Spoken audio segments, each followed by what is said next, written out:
Let's travel to a world that seems like a figment of the imagination. A world where crocodiles hunt in the icy waters of the Arctic and palm groves now replace the lifeless glaciers of Greenland. Imagine birds taller than humans stalking the first mammals, and whales that had not yet become masters of the oceans, clumsily sauntering on all fours along the shores of ancient seas. This is not fiction, not a science fiction novel. This is the true history of our planet, unfolding very recently, just a blink of an eye on Earth's clock. This is the world of the last 6 million years. This is the Great Cenozoic Era. Welcome to our journey through the depths of time. Here, every minute of storytelling equals millions of years of real history. Here, we will listen to the silence to discern the echoes of bygone eras, and the unhurried rhythm of the narrative will help our imaginations recreate the incredible metamorphoses our planet has experienced. Today, we will dive headlong into an era born from the ashes of global catastrophe and deafening silence, and culminated in the emergence of us, humans, an era in which we continue to live to this day. And before we embark on this grand journey, let me ask you one simple question. Wherever you are at this very moment, cozy at home, late at night, on the road, or perhaps greeting the early morning with these words, consider this. The ground beneath your feet, the very soil, holds traces of the Cenozoic.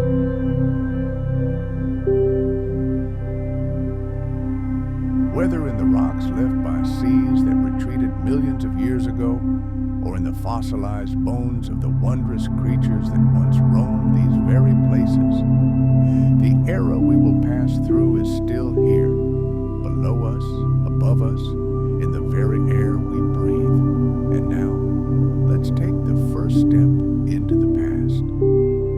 The beginning of the Cenozoic Era is a time of silence, certainly not absolute silence, but rather a deafening calm after an apocalyptic storm, a whisper of peace after one of the most devastating events in the history of life. Approximately 66 million years ago, a giant asteroid, a mountain-sized comet, slammed into our planet near what is now the Yucatan Peninsula. This impact marked the end of the Cretaceous period. The great reptiles, who had reigned supreme on land, in the oceans, and in the skies for tens of millions of years, vanished almost overnight, taking countless other species with them into oblivion. What followed wasn't a complete planetary reset, but it was a unique opportunity for those who'd survived. And those who survived were mostly small, often unnoticed creatures who found themselves in possession of an entire world, suddenly cleared of gigantic competitors. Thus began a new chapter, which we call the Cenozoic. It is often called the Age of Mammals, though in truth, it is just as much the age of birds, the age of flowering plants, and most importantly, an era of continuous, colossal change.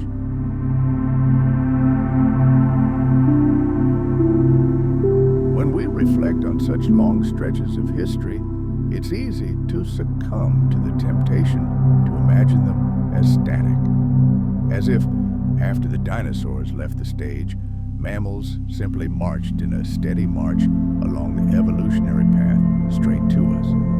But the reality was infinitely more complex and dramatic. Climates swung from one extreme to another.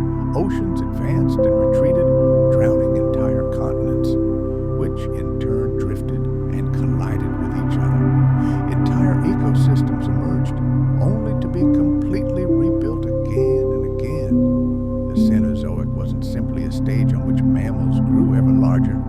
It was a great evolutionary laboratory where survival depended on adaptability, flexibility, and the ability to change. Imagine the first moments after the suffocating with dust, soot, and toxic aerosols. Sunlight barely reached the surface, creating a perpetual twilight. Plant life died, and animals starved after it. But months passed, then years, and the atmosphere slowly cleared. Life, clinging to every opportunity, began its journey again. In this resurgent world, we would see tiny mammals. Many of them resembled modern shrews, opossums, or the earliest primates, scurrying through the dense undergrowth. Birds, direct descendants of small feathered dinosaurs, also flourished. Crocodiles, turtles, and other incredibly resilient creatures continued on their way, barely noticing the change of eras.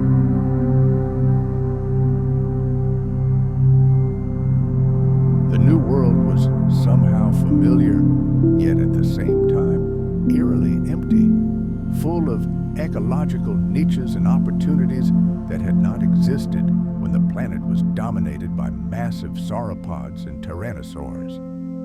Forests began their conquest, conquering vast swathes of the planet. During the Paleocene, the very first period of the Cenozoic Era, Earth enjoyed a warm and humid climate. Tropical forests extended to latitudes where today only snow-capped peaks and cold seas are found. Imagine palm groves and dense deciduous forests growing where today the glaciers of Greenland or the tundra of Alaska stretch. This greenhouse climate meant that lush ecosystems could exist virtually anywhere, and the creatures that lived there evolved to take full advantage of it. Mammals rapidly diversified, experimenting with new forms and lifestyles. Some grew larger, quickly filling the voids left by dinosaurs.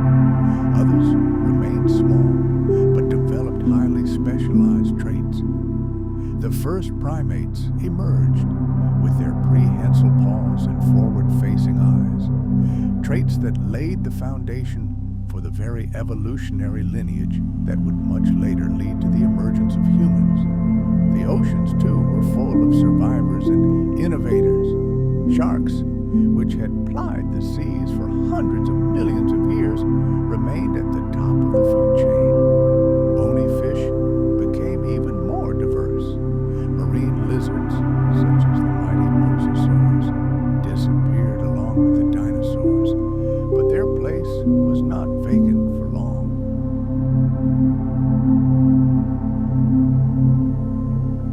Early whales, still possessing legs and capable of walking on land, began their slow but inexorable transformation into the fully aquatic giants we know today. Marine life wasn't simply recovering, it was blossoming in entirely new directions. If we could stand on the shore in those distant Cenozoic years, we would see a scene both familiar and utterly alien. Familiar because the waves crashed against the shore in the same way, and birds like seagulls circled in the sky. Alien because the plants along the shore belonged to unknown species, and the insects buzzing around them were long extinct. And somewhere in the distance we might spot a herd of hoofed mammals that only vaguely resembled horses, but were not. Wherever we looked, the world was reassembling itself from the wreckage of the past.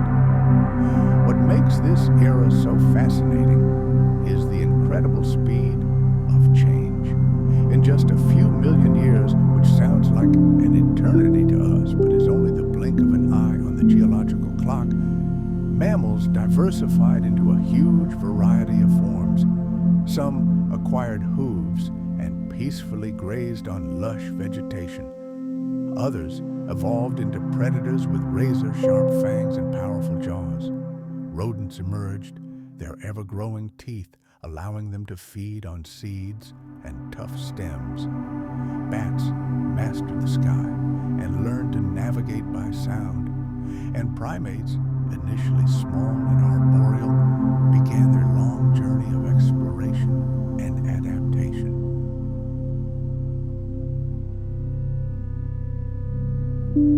climate of the early Cenozoic era wasn't just warm. At times, it became extremely hot.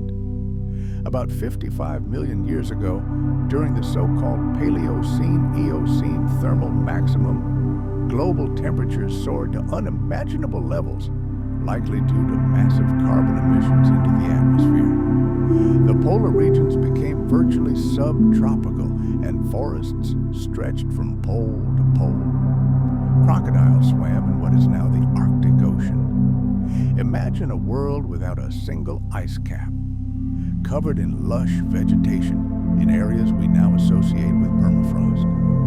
This global fever had a profound impact on ecosystems, spurring the rapid evolution of both plants and animals. But Earth never remains the same for long. Millions of years passed, and the climate began to change again. The planet cooled and drier, leading to the spread of entirely new landscapes, endless grasslands and savannas. With them came new rules of the game. Herbivores developed teeth capable of grinding tough grass. Predators adapted to stalking prey on open plains rather than ambush them in dense forests. Birds, too, evolved into astonishing forms. Some became flightless giants, capable of catching and killing small mammals. Others evolved into swift aerial hunters. The continents themselves weren't standing still. They continued their slow drift. South America was isolated from the rest of the world for most of the Cenozoic, becoming a gigantic island continent.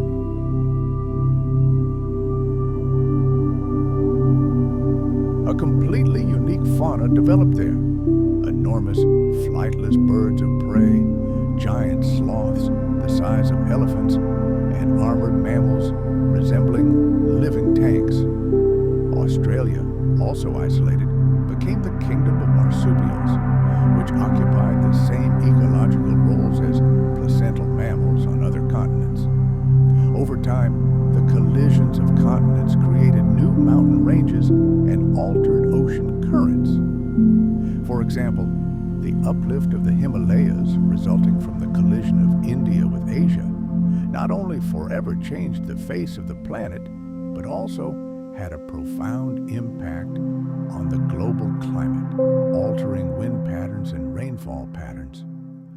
The Cenozoic Era is often called the story of the triumph of mammals, but it is equally the story of Earth's climate system experimenting with extremes. There were long periods of warmth and abrupt ice ages, dry periods of expanding deserts, and wet periods when forests once again advanced. Glaciers advanced and retreated. Sea levels rose and fell. And each of these fluctuations left its mark on the fossil record in the chemical composition of rocks and in the DNA of those species that managed to survive and adapt. And through all these cataclysms and changes, the planet slowly, step by step, built the world we know today. Animals became increasingly familiar. Plants increasingly resembled those growing in our gardens and parks. And the landscapes increasingly resembled what we see outside our windows.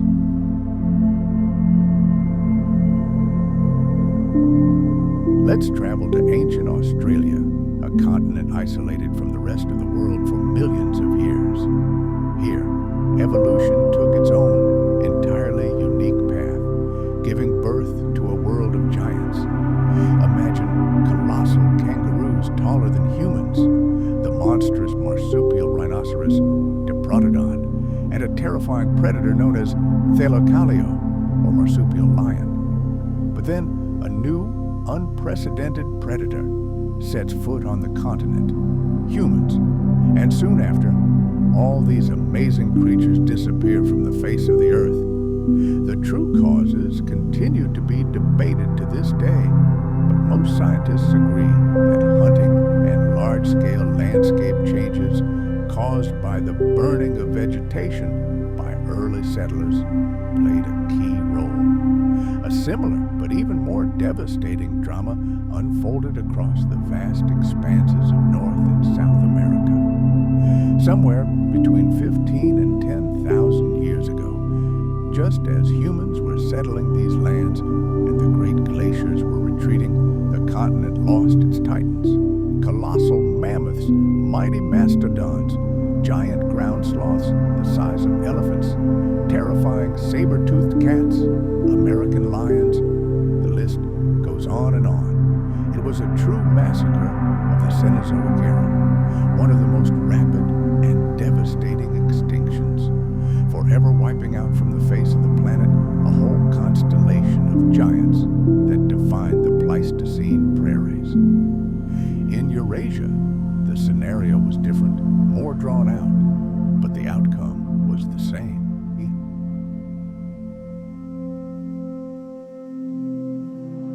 Woolly mammoths disappeared from the mainland about 10,000 years ago, although their last stronghold, a tiny isolated population, persisted on Wrangel Island in the Arctic Ocean until almost the time of the construction of the Egyptian pyramids, approximately 4,000 years ago. Along with them, woolly rhinoceroses, giant cave lions, and majestic giant deer vanished into oblivion. But there was one continent on the planet where the rules of the game turned out to be completely different. This was Africa. Yes, some species of giant animals here also became extinct. But the core megafauna managed to survive and survive to this day. Elephants, rhinos, giraffes, lions, leopards, and many others still roam the African savannas, although today their existence is once again under threat. Why was Africa an exception? One of the leading theories is that African animals evolved alongside humans and their ancestors for millions of years. They learned to fear this strange two-legged predator and developed an instinctive caution. Meanwhile, the naive giants of other continents encountered humans suddenly, without any evolutionary experience in confronting this intelligent, organized, and deadly hunter. They were defenseless. So who was the main culprit behind this planetary catastrophe? Humans or climate? This question still sparks fierce debate in the scientific community. Was it ruthless hunting, or were global climate shifts at the end of the Ice Age to blame?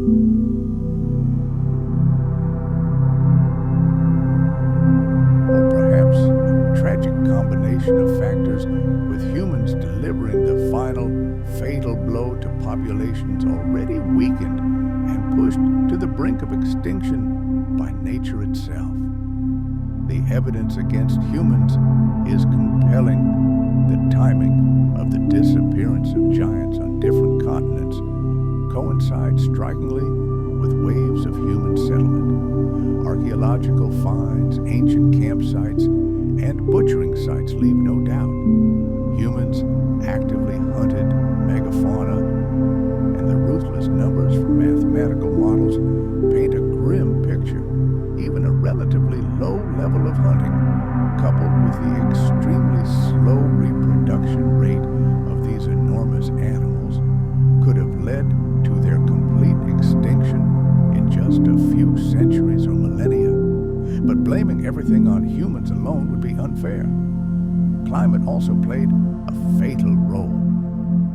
The end of the Ice Age brought truly tectonic shifts in the environment. Glaciers retreated, changing the face of the planet beyond recognition. Dense forests replaced the endless cold steppes where herds of thousands of mammoths and bison grazed. River courses shifted, and new sources of water disappeared and appeared. For animals perfectly adapted to the harsh conditions of the glacial world, these changes presented a true challenge. We are likely dealing with a perfect storm, a deadly tandem of two factors, hunting and climate.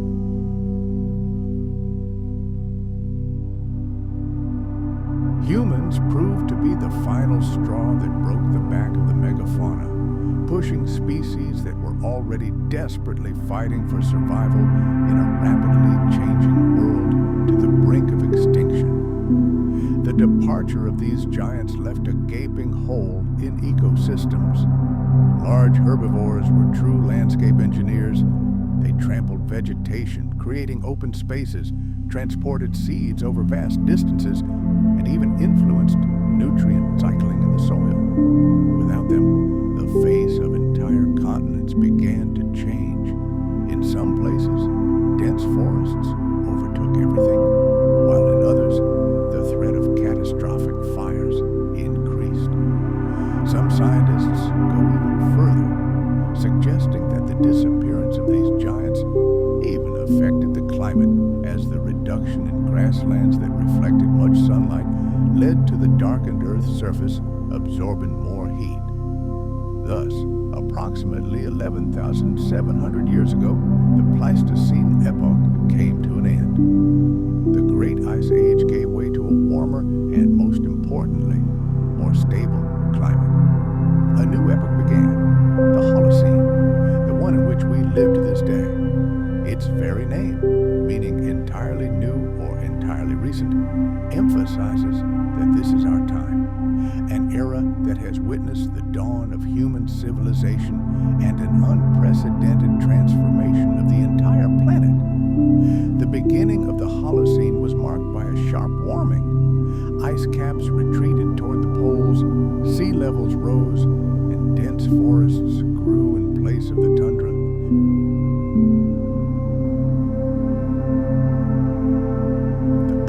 Settled into a relatively predictable and calm rhythm that persists to this day, with mild temperatures and regular seasons. It was this stability that became the cradle of the greatest revolution in human history: agriculture. Around 10,000 years ago, in the region we know as the Fertile Crescent in the Middle East, humans first began consciously cultivating plants and domesticating animals. Wheat, barley, sheep, goats, cows, and pigs were the first to do so. It wasn't a sudden revelation, but rather a long, centuries-long process of trial and error, during which our ancestors experimented with seed sowing, livestock breeding, and harvest storage methods. Agriculture emerged independently in several other parts of the world as well. Rice and millet were domesticated in China. Corn, beans, and squash were domesticated in Mesoamerica. Potatoes and llamas emerged in the Andean highlands. Sorghum and yams emerged in Africa. Each region gave the world its own unique set of plants and animals, perfectly adapted to local conditions. The consequences of this transition were truly tectonic. Agriculture allowed people to settle in one place, creating permanent settlements. There was no longer a need to migrate following herds of wild animals or searching for edible plants. It made it possible to feed a much larger population, as a single plot of cultivated land yielded incomparably more food than the same area used for hunting and gathering.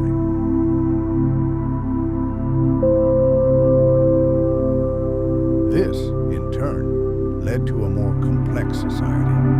A surplus of food arose, allowing some people to free themselves from the daily struggle for food and devote themselves to other pursuits, crafts, trade, or government.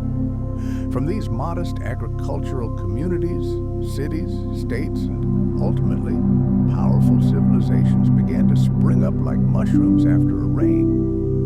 Writing was invented, at first as a simple tool for keeping track of goods and taxes, but it later evolved into a way to record history, laws, and great ideas. Metallurgy developed. Copper, bronze, and then iron gave humanity new tools, weapons, and luxury goods. Trade routes, like arteries, stretched across entire continents, connecting distant peoples and facilitating the exchange of not only goods, but also technology. technologies, and knowledge. Human impact on the planet grew exponentially. Forests fell under axes, making way for fields and pastures. Rivers changed their courses, bending to the will of irrigation canal builders. Wild animals gave way to domesticated ones, whose numbers grew to unprecedented levels. And the human population itself exploded, growing from a few million hunter-gatherers at the dawn of the Holocene to over 8 billion today. But one shouldn't think that the Holocene was an era of complete climatic calm. Its history included periods of fluctuation that significantly impacted human societies.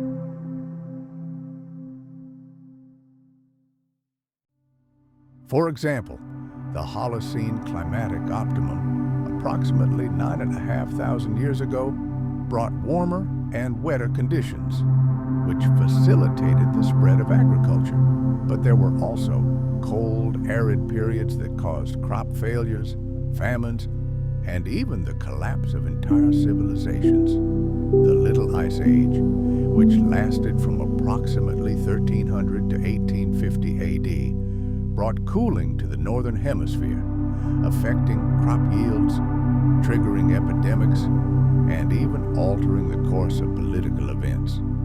These fluctuations, although minor compared to the glacial cycles of the Pleistocene, serve as a reminder that climate is never completely static. In recent decades, scientists have increasingly suggested that we may have already left the Holocene and entered a new, unprecedented era, the Anthropocene, the age of humanity. This concept recognizes that human activity has become the primary geological force shaping our planet, a force comparable in scale to the movement of lithospheric plates or asteroid impacts. The evidence is everywhere you look. We've altered the chemistry of the atmosphere, increasing carbon dioxide concentrations by more than 40% compared to pre-industrial levels through the burning of fossil fuels.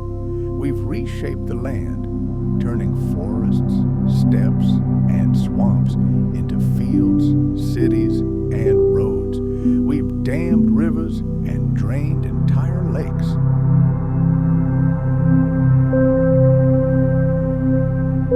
We've transformed the oceans, overfishing them to critically low levels, polluting them with plastic and chemicals, and increasing their acidity through CO2 emissions.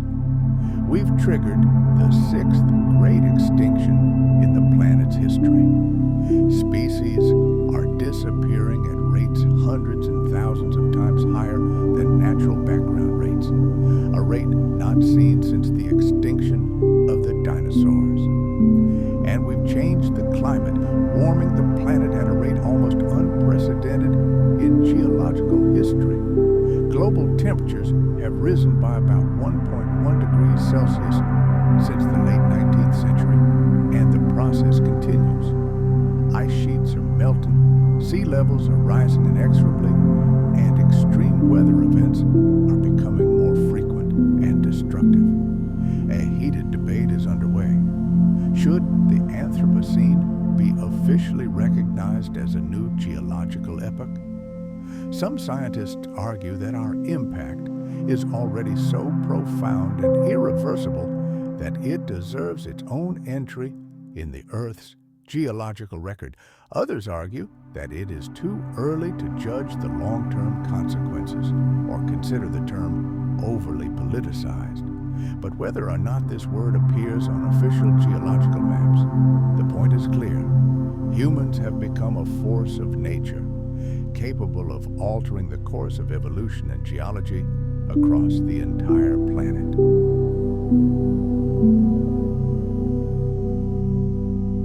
It's entirely possible that entirely new, bizarre communities, the likes of which Earth has never seen before, will emerge before our very eyes. A strange cocktail of creatures previously separated by thousands of kilometers. And what about humanity, whose population has surpassed 8 billion? Perhaps this population explosion will slow or even decline in the coming centuries as developing nations complete their transition. This could loosen our stranglehold on the biosphere, but everything will depend on how we learn to manage resources and how we obtain food and energy. Technology will undoubtedly play a decisive role here. Solar and wind energy, stored in renewable sources, can replace the smoky legacy of fossil fuels, reducing carbon emissions. Breakthroughs in agriculture will feed billions while using less precious land and water, and conservation efforts can save the last pockets of wilderness and their inhabitants. But there's another darker side. The continued destruction of nature could lead to the total collapse of entire ecosystems. We risk losing the invaluable services nature provides us for free: pollination, water purification, and climate regulation. Conflicts over resources, a sip of fresh water or a patch of fertile land, could flare up with renewed vigor as the climate turns entire regions into lifeless deserts. Yet human ingenuity and our incredible capacity for adaptation have given us all the tools to address these challenges.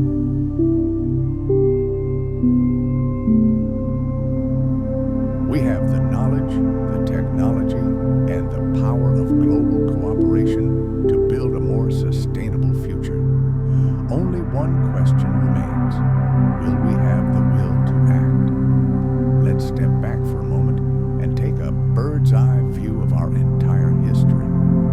Travel back 66 million years to the very beginning of the Cenozoic Era. An incredible saga of transformation unfolds before us. We see a world devastated by the impact of a giant asteroid, a world of scars and ash. Then, from the ruins, the lush, fallow jungles of the Paleocene and Eocene emerge. We watch as forests give way to the endless savannas of the Miocene, and then to the icy expanses of the Pleistocene, gripping the planet in their cold embrace. We are witnessing an astonishing history, from the first tiny mammals, timidly scurrying in the shadow of the last dinosaurs, to the emergence of primates, then apes, and finally, ourselves. The Cenozoic Era was an era of great experimentation, a time of adaptation and incredible evolutionary innovation. During this era, continents slowly drifted toward their current positions.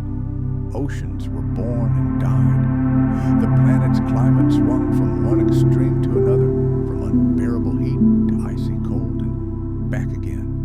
It was a time when life constantly reinvented itself, finding new ways to survive, thrive, and fill every corner of the planet.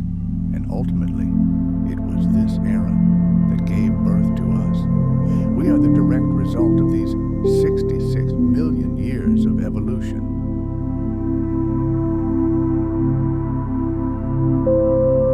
We are the product of countless generations of our ancestors who survived, adapted, and passed on their genes. Our blood still echoes with the echoes of the Paleocene, those ancient forests that were home to our earliest primate ancestors. We carry within us the memory of the Miocene, those endless savannas that shaped our hominin ancestors. We bear the scars of the Pleistocene, the ice age that tested our species to its greatest limits and forged us. The earth beneath our feet, the air we breathe, the plants and animals around us, all are part of a single grand story. The fossils we dig up, the rocks we study, all are voices from the past.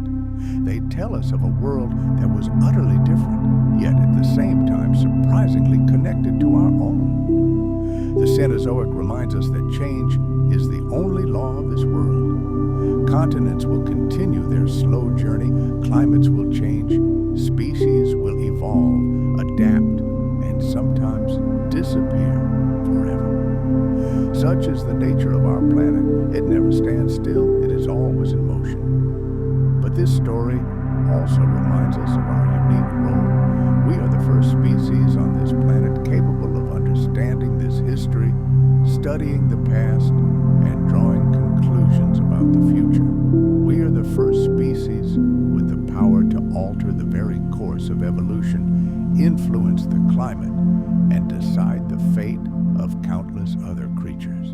This incredible power imposes upon us an equally incredible responsibility.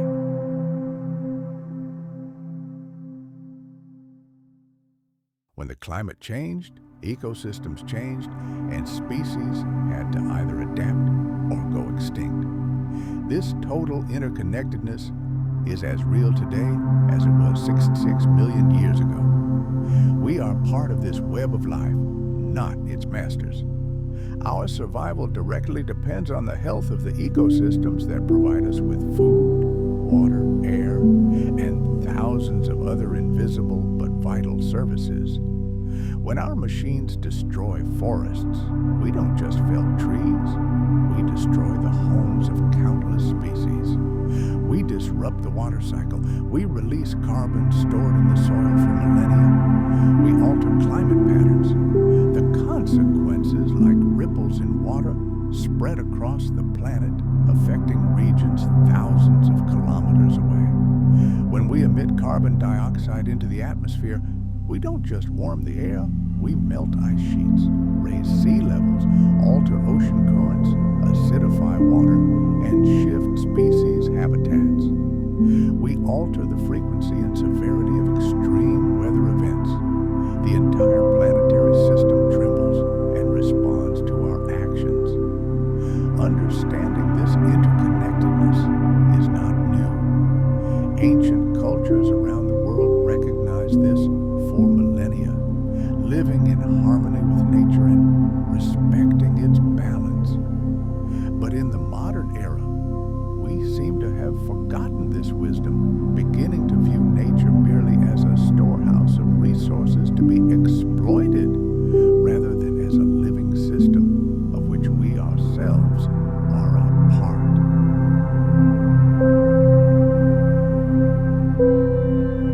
The Cenozoic Era, with its 60 to X million year history of change, adaptation, and evolution, serves as a stark reminder that life is incredibly resilient, but its patience is not limitless. Species can adapt to a wide range of conditions, but everything has its limits. When change occurs too rapidly, when habitats are completely destroyed, species simply don't have time to adapt, and then they disappear forever. The extinction of the megafauna giants at the end of the Pleistocene is a striking example.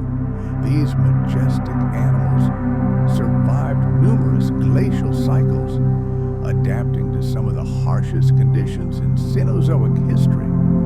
But when they faced the double whammy of rapid climate change and the emergence of a new, incredibly effective predator, humans, many of them could not survive.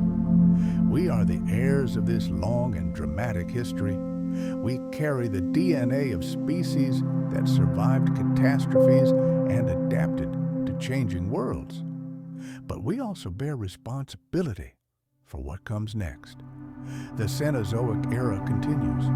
We live in it, we shape it, and we will remain part of its history for millions of years to come. No matter what happens, the fossils we leave behind, the skeletons of our cities, the ubiquitous plastic we've scattered across the planet, the chemical changes we've made to the atmosphere and oceans, all of this will become part of the geological record. Future scientists, if they exist, will study our time and see in the rock layers a clear trace that marks the arrival of humanity.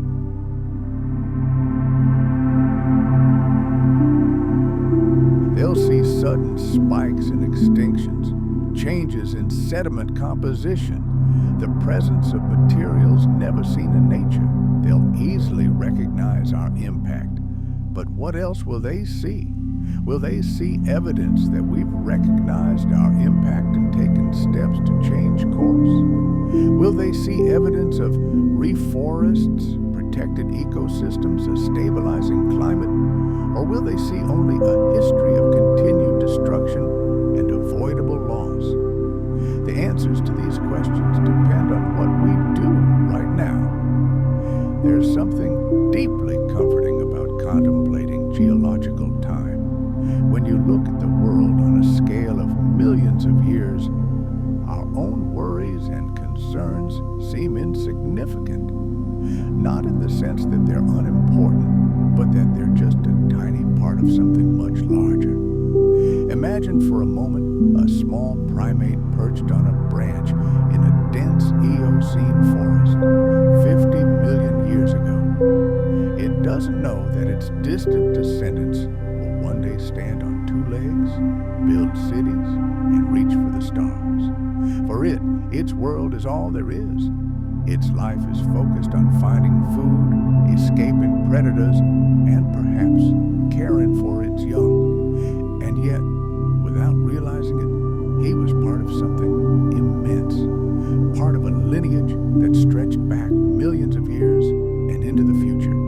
His survival, his ability to reproduce, all of it mattered not just to him, but to everything that came after him. The same is true for us today.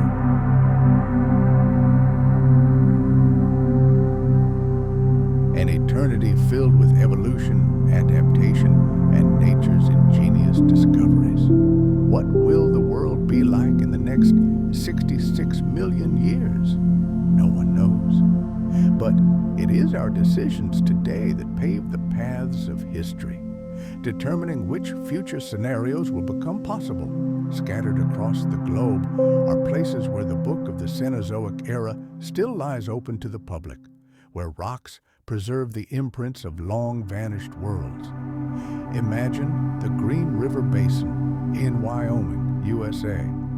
Its layers contain fantastically preserved fossils of fish, insects, and plants from the Eocene. These aren't just rocks. They're an underwater world frozen in time. Or consider the Badlands Formation in South Dakota, whose multicolored strata represent millions of years of Oligocene and Miocene history.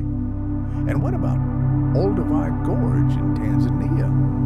It was there that the remains of some of the earliest human ancestors were discovered, telling us the story of our own origins. These places are more than just geological formations. They are the planet's archives, libraries written in the language of stone. Each layer is a separate page, each fossil a word in the Great Chronicle.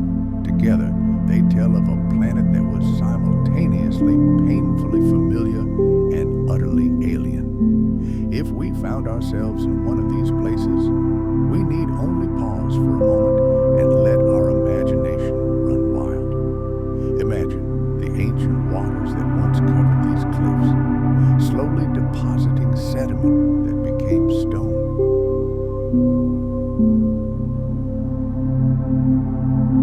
And we humans are the descendants of those small primates that lived in the trees, those tiny mammals that survived the asteroid impact, and even more ancient creatures whose lineage stretches throughout the history of life on Earth. This continuity is the very thread that binds all living things together. We are not isolated creatures existing in a vacuum. We are all part of a single grand tree of life, whose roots reach back billions of years and whose branches stretch into a hazy, uncertain future.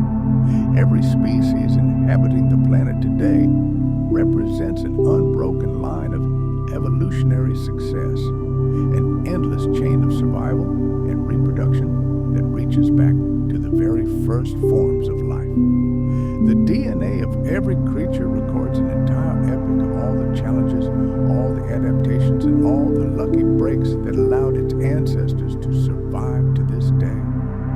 This legacy is priceless. When another species disappears from the face of the earth, a unique story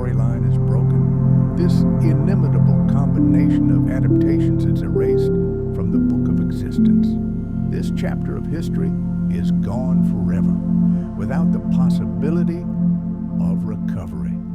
This is precisely why preserving biodiversity is so crucial. We are not simply saving species for their own sake, although that would be reason enough.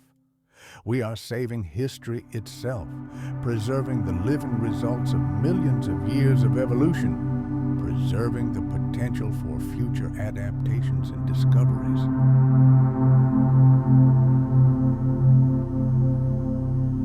The Cenozoic Era teaches us a profound lesson in resilience.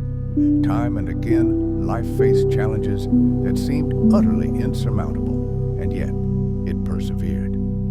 After the asteroid strike that ended the age of dinosaurs, the planet lay in ruins, but life rose from the ashes. It diversified and eventually created ecosystems no less rich and complex than those destroyed. During the Paleocene-Eocene thermal maximum, when temperatures soared and the oceans acidified, many species were pushed to the brink of extinction, but others managed to adapt. And when the climate eventually returned to normal, life on the planet became even more diverse than before. During the Pleistocene ice ages, when vast territories were frozen solid, life retreated to a few warm refuges, but did not give up.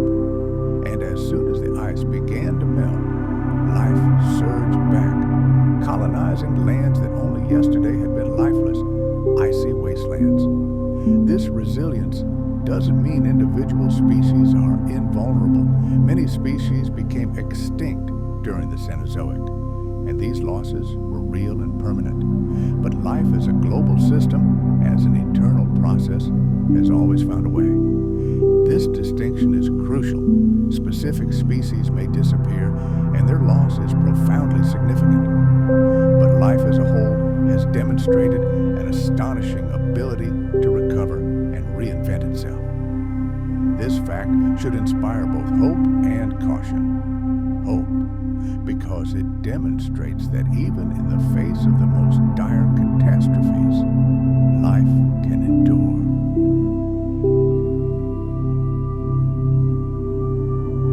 And caution, because it reminds us that the survival of individual species, including our own, is by no means guaranteed. If we test this system too hard and too quickly, we risk ending up not among the survivors, but among the lost. Climate is arguably the master orchestrator of the entire Cenozoic Era.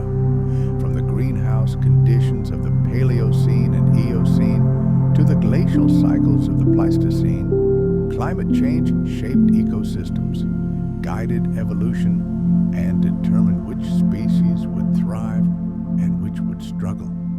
Studying past climates helps us understand how Earth's climate machine operates.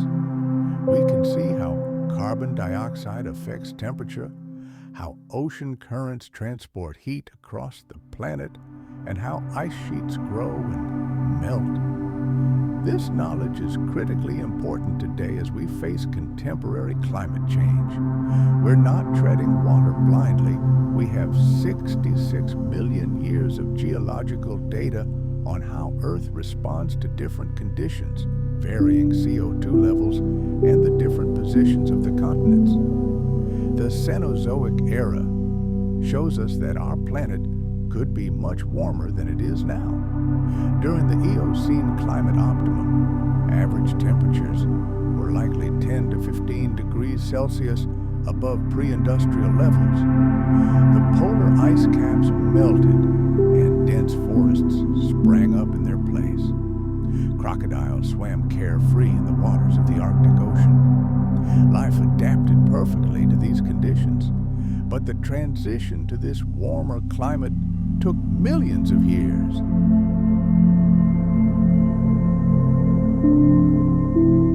This was enough time for species to evolve, migrate, and adapt.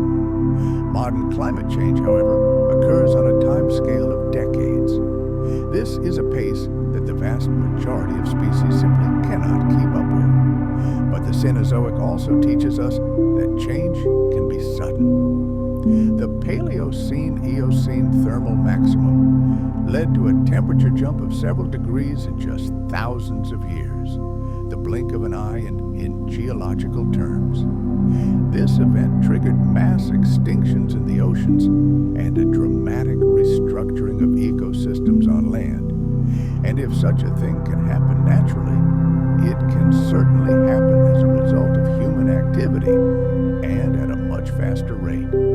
We are already seeing the consequences: melting glaciers, rising sea levels, and increasingly frequent and devastating weather events.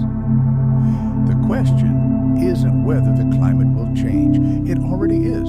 The question is how far these changes will go and whether we can survive in the new world we are creating. Throughout the Cenozoic, Earth was never homogeneous. It was a patchwork of diverse worlds: tropical rainforests at the equator, temperate forests in the mid-latitudes, and cold tundra at the poles. Endless savannas, parched deserts, swampy marshes, great rivers and lakes. Each ecosystem was home to its own unique set of species, perfectly adapted to local conditions. It was this mosaic of ecosystems that created the diversity that made life on the planet so resilient.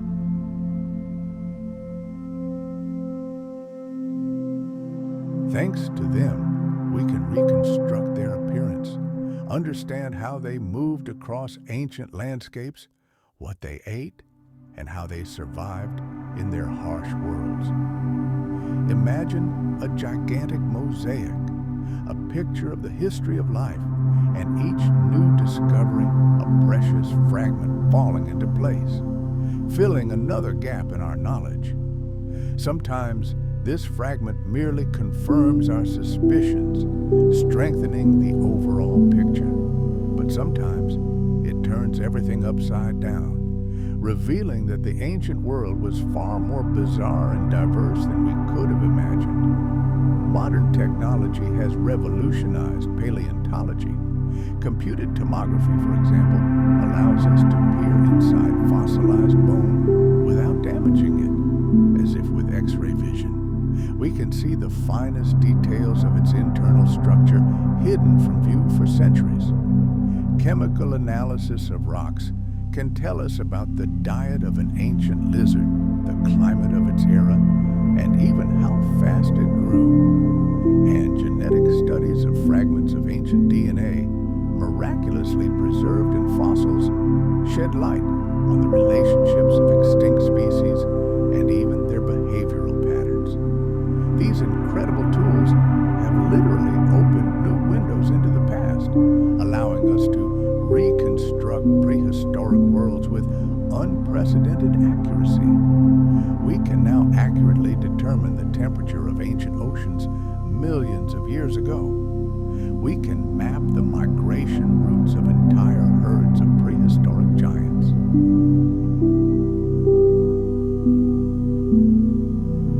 We can even reconstruct entire ecosystems, understanding who hunted whom and how energy flows circulated through the food chains of long-vanished worlds. But at the same time, every fossilized fragment is a silent reminder of the fragility of life and the inevitability of death. Take a moment to step back in time. This creature, whose bones we hold in our hands, once breathed, hunted, and fought for its life. Its death and subsequent burial under layers of silt and sand were a series of incredible accidents, the result of a perfect confluence of circumstances at the perfect moment. The vast majority of living organisms will never fossilize. Their bodies will be consumed, decomposed, or simply wither away, leaving no trace behind. The few fossils we find represent only a tiny, vanishingly small fraction of the entire diversity of life that has ever existed on Earth. And yet, even these crumbs offer us stunning glimpses of the past. When we try to place human history within the grand context of the Cenozoic Era, our own existence seems laughably fleeting. Anatomically modern humans like us have existed on this planet for only about 300,000 years. Civilization, with its agriculture, cities, and writing, has been around for even less, a mere 10,000 years. And the Industrial Revolution, which changed the face of the planet, began just 250 years ago. On the scale of geological time, that's not even an instant, but a fraction of an instant.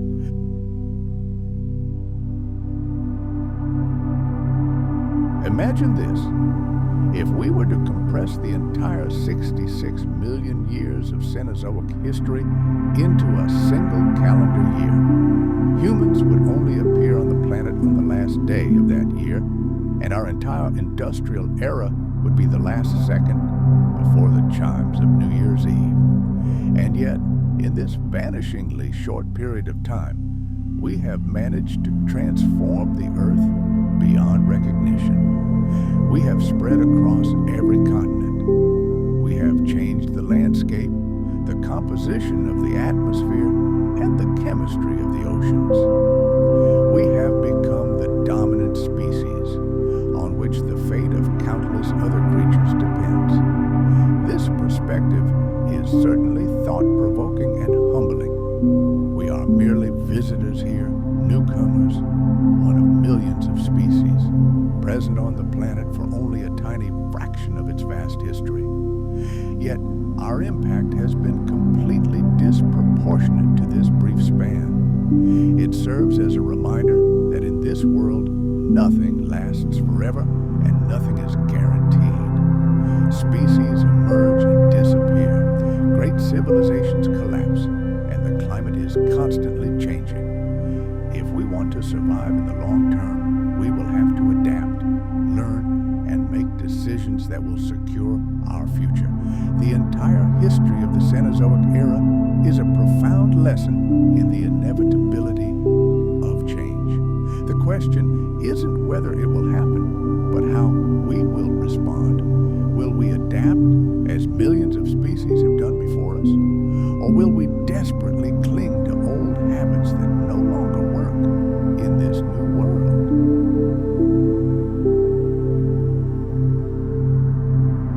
Consider a chimpanzee community with its complex political intrigues, tool use, and the transmission of cultural skills from generation to generation.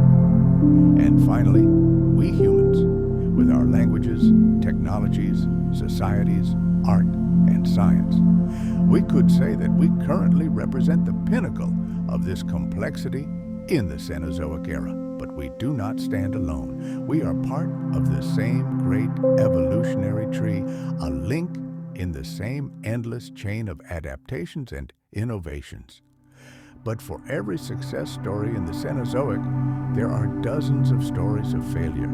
Extinction is as natural a part of evolution as the birth of a new species. The vast majority of species that have ever inhabited our planet no longer exist today. This in itself is not a tragedy. It is simply the reality of life on a constantly changing Earth. But speed is crucial here. For most of the Cenozoic, extinctions occurred slowly in the background. This leisurely pace was balanced by the emergence of new species through speciation. This allowed ecosystems to maintain their diversity and continue to function. Fast forward to the Cenozoic. At first glance, the world spread out before us may seem familiar. But this is deceptive. Take a closer look, and the differences become striking. Take horses, for example. Forget majestic steeds galloping across endless plains. Here, in the forest thicket, we see a tiny, timid creature the size of a dog, carefully nibbling on leaves.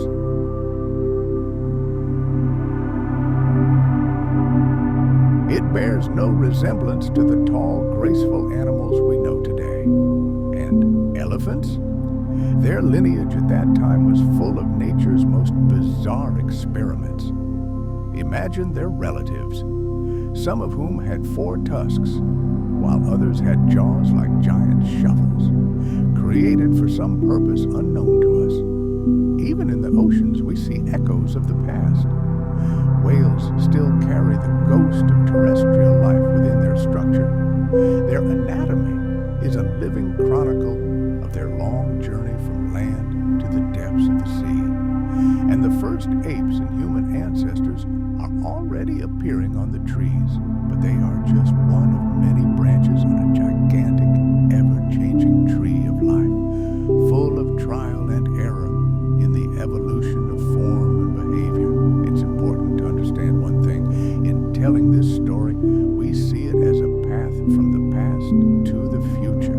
But for the creatures that lived in each particular era, there was no future. They didn't know what awaited them. They simply struggled to survive, produced offspring, and adapted to the world around them. From their perspective, every moment was complete and fulfilling, just as we experience our own time. The ancient forests of the early Paleocene did not languish in anticipation of the emergence of endless pastures. And the mighty mammoths of the Pliocene had no idea that humans would one day learn to make fire.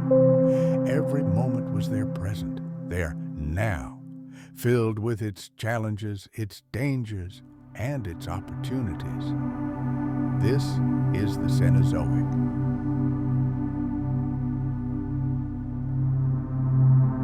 An era that began as a long, deep sigh for the planet after a horrific catastrophe. A time when the Earth itself began to rebuild itself. Survivors emerged, and they began to try on new, as yet unplayed roles. From here, we will begin our journey, delving ever deeper into the details of this astonishing era. We will pass through dense, lush forests that once covered the entire planet, encounter bizarre mammals roaming in their shadows, and peer into the oceans, home to creatures frozen midway between land and sea. We will see the climate swing from scorching heat to freezing cold, and ultimately witness the emergence of humans into a world already transformed by millions of years of continuous change. When we last looked back, Earth had just begun a new chapter in its history, the Cenozoic Era, embracing it with quiet but unwavering determination.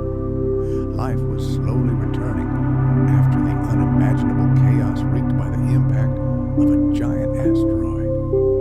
To travel back to the earliest part of this era, the Paleocene, is to imagine a world that was simultaneously a devastated ruin and a field of boundless possibility. The dinosaurs, those giants that shook the earth for over 100 million years, were gone. Only their winged lineage remained, continuing its journey through the skies as birds. Their sudden departure left behind a gaping void. Entire ecological spaces, niches in forests, rivers, oceans, and skies, were left vacant.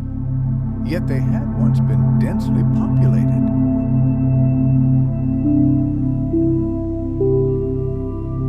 Now the survivors, most of whom were small and inconspicuous creatures, had room to grow, change, and invent entirely new ways of being. The Paleocene epoch began approximately 66 million years ago and lasted for about 10 million years, until approximately 56 million years ago. Sounds like an eternity, doesn't it? But in the grand scheme of planetary history, it was merely the opening act of a great drama called the Cenozoic Era. Imagine a globe without ice caps, a planet where warmth extended far to the poles and dense, lush forests covered most of the continents. Even places that are now permafrost-bound and inhospitable were lush and verdant back then. Greenland and Alaska, for example, were home to dense forests of broadleaf and coniferous trees. The atmosphere was saturated with carbon dioxide, and this greenhouse effect blanketed the world in a deep, moist warmth. On land, the lucky ones to survive the Great Extinction were crocodiles, turtles, amphibians, and of course, mammals. For over 100 million years, our ancestors lived literally in the shadow of dinosaurs. They were small, often nocturnal, fed on insects, seeds, or plants, and rarely grew larger than a modern badger.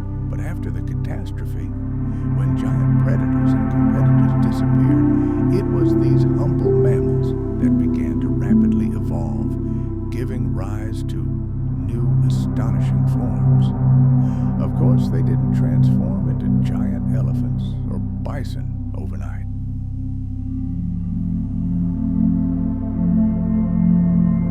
Initially, they remained relatively small, but in just a few million years, some of them grew to sizes previously unseen for mammals. One of the first groups to take advantage of these opportunities was the multituberculates. This ancient order of mammals managed to survive alongside dinosaurs for tens of millions of years. They had teeth similar to those of rodents, although they were not rodents themselves. And during the Paleocene, they truly flourished, occupying a wide variety of niches, from squirrel-like tree dwellers to semi-aquatic creatures like beavers.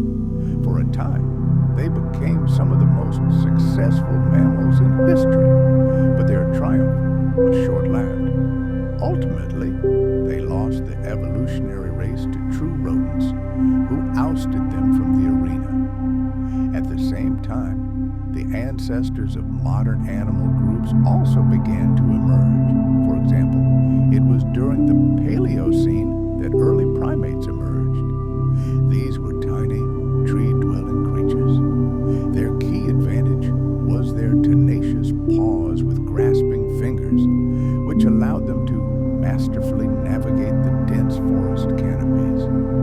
From these humble beginnings, a lineage would eventually develop that would lead to the emergence of apes, monkeys, and ultimately humans themselves.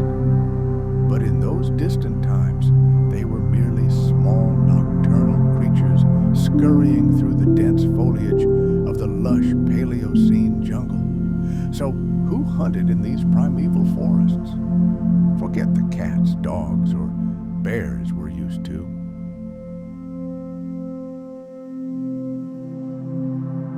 It is these marshes, buried under layers of sediment, that would eventually become the coal seams we mine today. Insects, always distinguished by their incredible adaptability, evolved alongside plants. Beetles, butterflies, and ants became increasingly diverse and numerous, creating a continuous buzzing background in the Paleocene forests. Some of these insects you would instantly recognize if you were transported to that world. Others would seem completely alien and strange, as their evolutionary lineages had long since ceased. But together, they played the same vital role they play today, pollinating flowers, decomposing organic matter, and serving as the basis for food chains that fed reptiles, birds, and mammals. The Paleocene oceans were no less a turbulent cauldron of evolution than the land itself. The great marine reptiles that dominated the seas during the age of dinosaurs disappeared, leaving the aquatic realm open to new rulers. Sharks continued to thrive, and bony fish experienced a boom in diversity. But perhaps the most astonishing story to unfold in the oceans of that time was that of whales. The early ancestors of these giants still had legs and could move on land, but they began to spend more and more time in the water. Millions of years later, they would fully adapt to life in the sea, evolving into the enormous cetaceans we know today. Birds, descendants of small feathered dinosaurs, also seized the opportunity.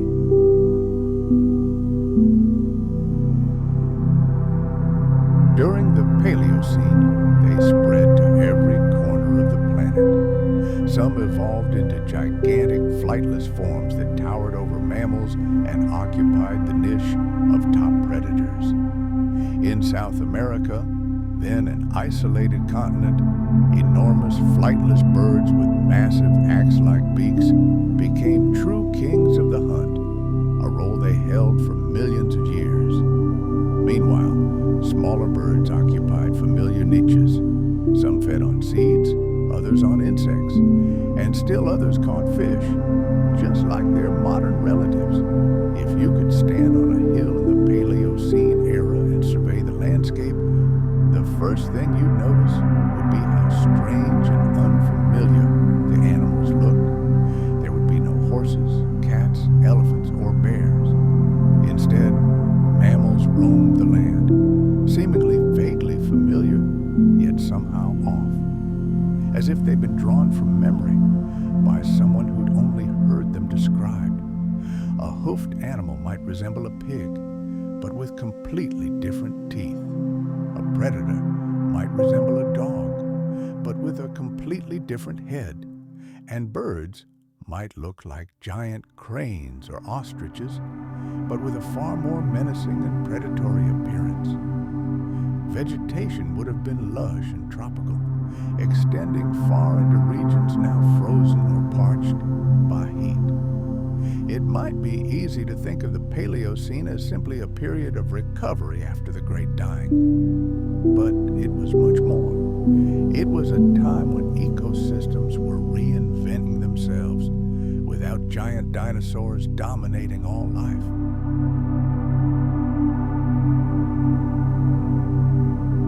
Mammals and birds had room to experiment with evolution, to explore new life strategies. Some succeeded and gave rise to lineages that survive to this day.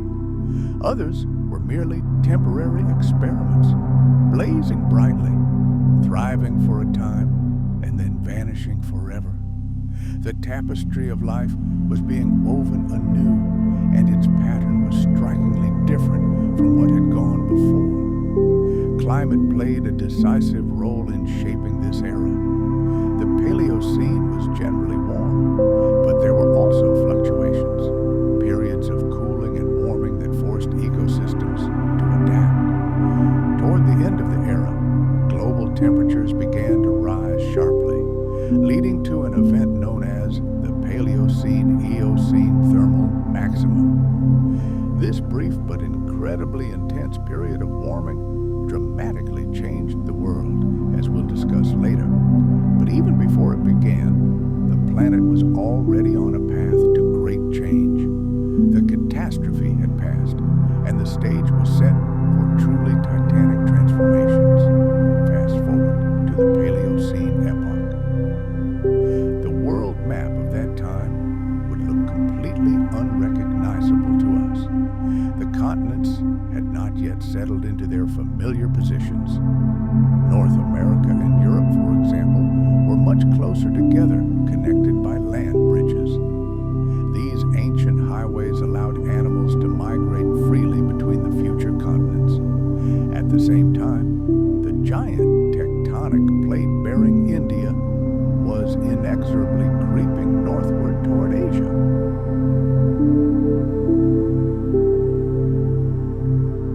Their collision, which had yet to occur, would one day lift the planet's highest mountains, the Himalayas, into the heavens.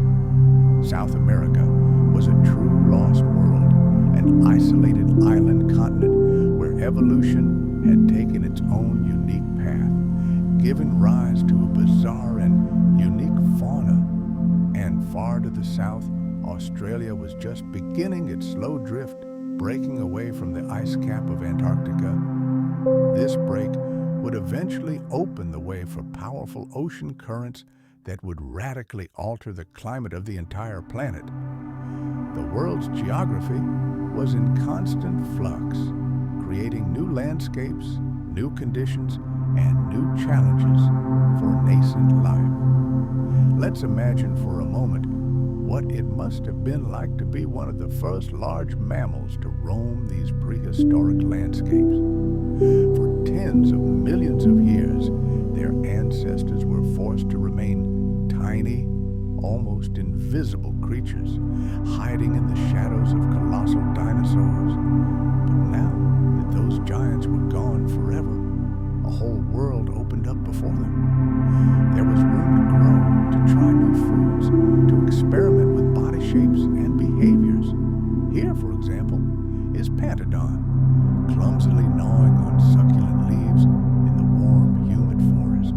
He didn't know it, of course, but he was part of a great revolution, a revolution that would ultimately lead to the emergence of elephants, rhinoceroses, and mighty bison.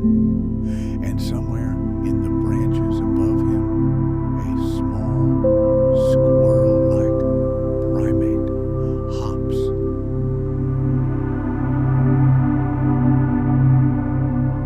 He, too, doesn't know that he is laying the foundation for an entirely new type of intelligence that will one day conquer this planet. It was a true dawn after a long, dark night. The first tentative breath of a new Cenozoic Era after a global catastrophe. A time of bold experiments, restoration, and entirely new beginnings. The Earth was warm, lush with greenery, and populated by strange creatures that would seem to us like aliens from another planet. But they carried within them the seeds of the future. As the Paleocene gave way to the Eocene, the planet grew even hotter. Forests spread ever further, and life took ever bolder steps forward. But here, at the very beginning of the Cenozoic, the world was still searching for its new balance, still trying to understand what life might be like without dinosaurs at the top of the food chain. The early epochs of the Cenozoic Era are shrouded in the strange, almost ringing silence that always follows great tragedies. The planet, having suffered a terrible loss, slowly recovered and began to heal its wounds. And from these ashes of rebirth began one of the most significant shifts in Earth's history, the slow but steady rise of mammals. For so long, they were small and unnoticed, forced to live in the giant shadow of the dinosaurs. They scurried under cover of night, hid in burrows, and clung to survival, never having the slightest chance to make a name for themselves.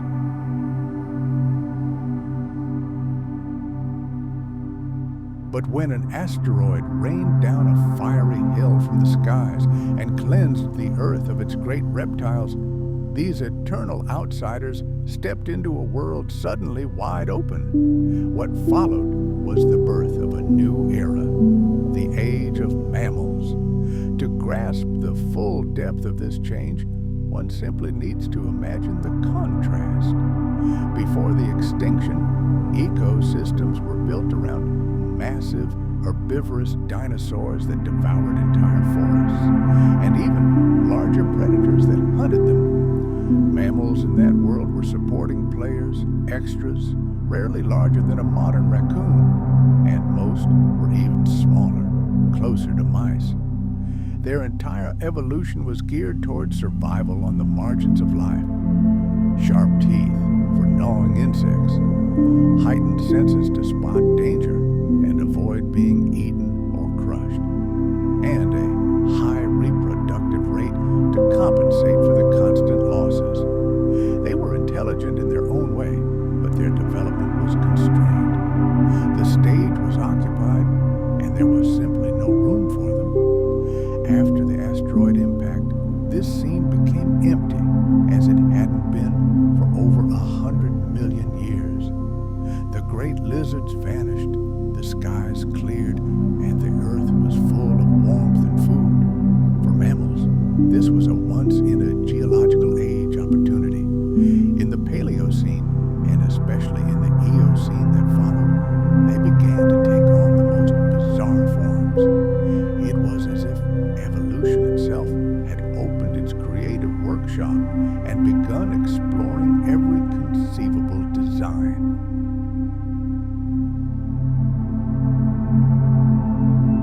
Some mammals rapidly increased in size, filling the ecological niches left by dinosaurs. The aforementioned paleontodonts lazily roamed the forests like early prototypes of rhinoceroses or hippopotamuses, heavy, slow, but incredibly tenacious. Other groups diversified into a multitude of small herbivores that gnawed on leaves and seeds, growing ever newer types of teeth adapted to chewing different types of vegetation. What's most striking is the speed with which these changes occurred over geological timescales. Just a few million years after the extinction, ecosystems already looked completely different. They were saturated with mammals, not reptiles. Only birds soaring in the skies served as a living reminder of the bygone era of dinosaurs. Predators weren't far behind. Creodonts rose to the top of the food chain, fearsome carnivores whose lineage is now completely extinct, but who once ruled the continents. They possessed powerful jaws and blade-like teeth designed for slicing flesh. They hunted the first clumsy herbivores of the Cenozoic Era. Their dominance lasted for tens of millions of years until true predators, the ancestors of modern cats and dogs, eventually supplanted them. But throughout this long period, creodonts were the apex hunters, shaping the evolution of other mammals, forcing them to learn to flee, defend themselves, or outwit their pursuers. But it wasn't only on land that mammals began their expansion.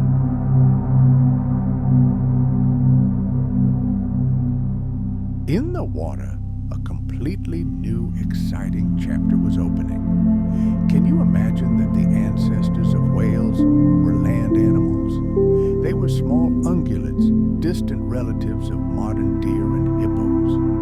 In the early Cenozoic, some of them began spending increasingly more time in rivers and coastal shallows hunting fish. Slowly, over millions of years, their bodies transformed. Their legs shortened, their tails became powerful like oars, their nostrils shifted upward to the top of their heads. Their hearing became completely adapted to the underwater world.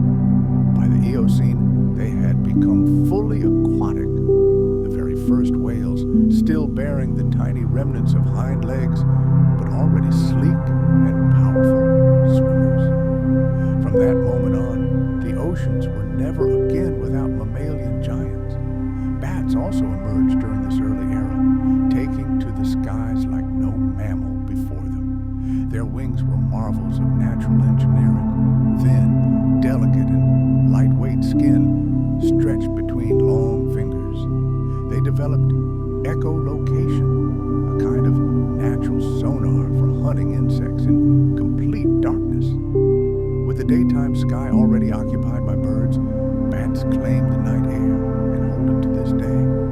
The emergence of whales in the oceans and bats in the skies clearly demonstrates how flexible and inventive mammals were in mastering every available corner of the planet.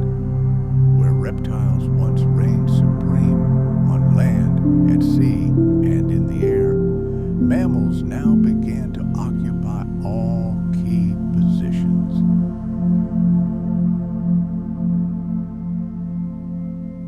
Another crucial group, the primates, also emerged in those distant times. Initially, they were tiny arboreal creatures with tenacious paws, an excellent sense of balance, and forward-facing eyes, giving them three-dimensional vision. They weren't yet apes, but they carried evolutionary potential for both them and us.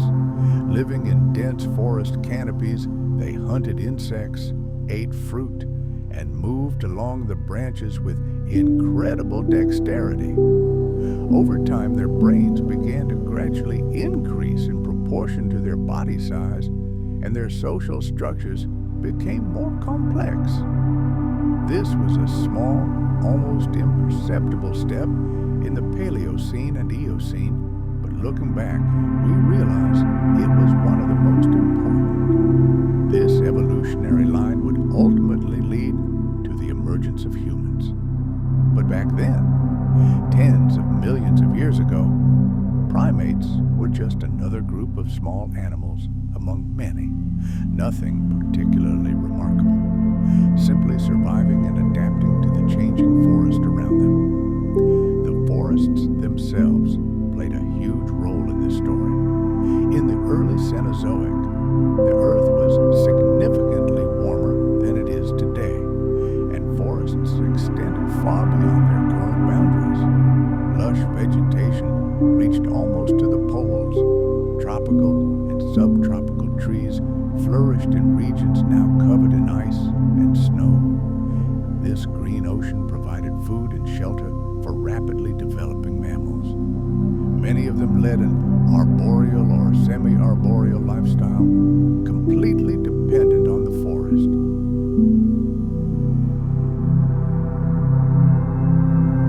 Only later, as the climate changed, would vast grasslands and savannas appear, and evolution would create new mammal species adapted to running across open spaces.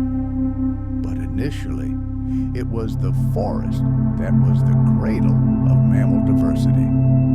One of the most striking moments of that era occurred approximately 55 million years ago.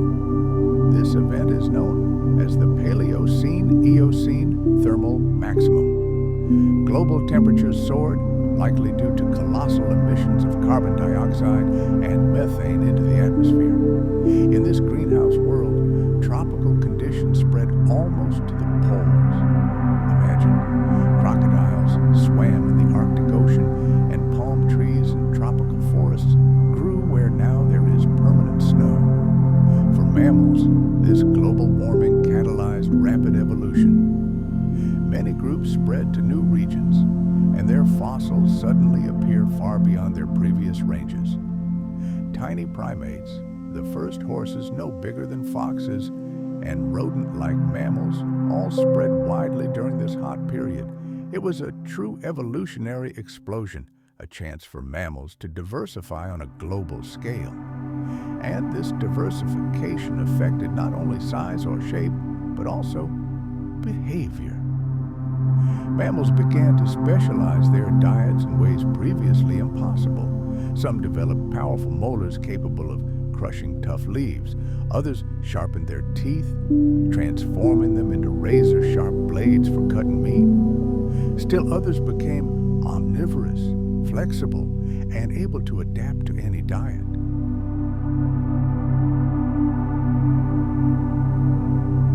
The landscapes of the Cenozoic era were constantly changing, like a giant kaleidoscope, and mammals demonstrated marvels of adaptation. Continents continued their slow but inexorable drift. Mountain ranges rose to the skies. Oceans changed their contours, giving birth to entirely new climate zones and habitats. India, for example, continued its titanic collision with Asia, and from this collision, the planet's greatest mountains, the Himalayas, were born. This process forever altered global weather systems. For tens of millions of years, South America became an isolated continent, a true lost world. Its mammals followed a completely unique evolutionary path, giving rise to incredible creatures. Giant sloths the size of elephants, armored monsters resembling giant armadillos, and ferocious flightless birds of prey, true avian tyrants. Australia also became a separate evolutionary laboratory. Here, marsupials, not placental mammals, reigned supreme. It was here that the ancestors of modern kangaroos, wombats, and unique marsupial predators, unmatched anywhere else on the planet, emerged. Each continent became a gigantic natural experiment, testing the limits of mammals. The age of mammals didn't arrive overnight. It was a long process, spanning millions of years, a chain of incredible advances and ingenious adaptations.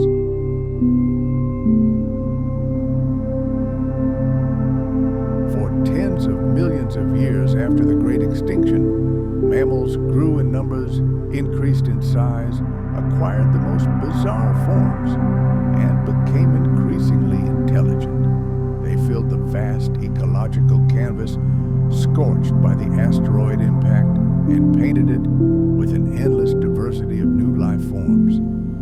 Some of these early evolutionary experiments proved dead ends and vanished without leaving descendants. But others flourished, laying the foundations for the animals we know today. Horses, elephants, whales, primates, rodents, and carnivores all trace their lineage to that incredible burst of life during the Cenozoic Era. And it's easy to succumb to the temptation to think this was meant to be, as if mammals were always destined to inherit the earth after the dinosaurs' demise. But that was far from the case. Their triumph was the result of pure chance and incredible resilience.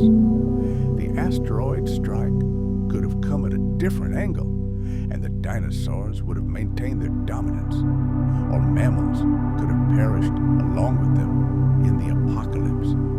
But they survived, and having survived, they stood alone in holding the keys to an entire world ripe for rebirth. The age of mammals didn't emerge because they patiently waited their turn. It emerged when their resilience and blind luck converged at the same moment in time. As the Eocene progressed, mammalian expansion continued, shaping ecosystems that increasingly resembled modern ones with each passing millennium.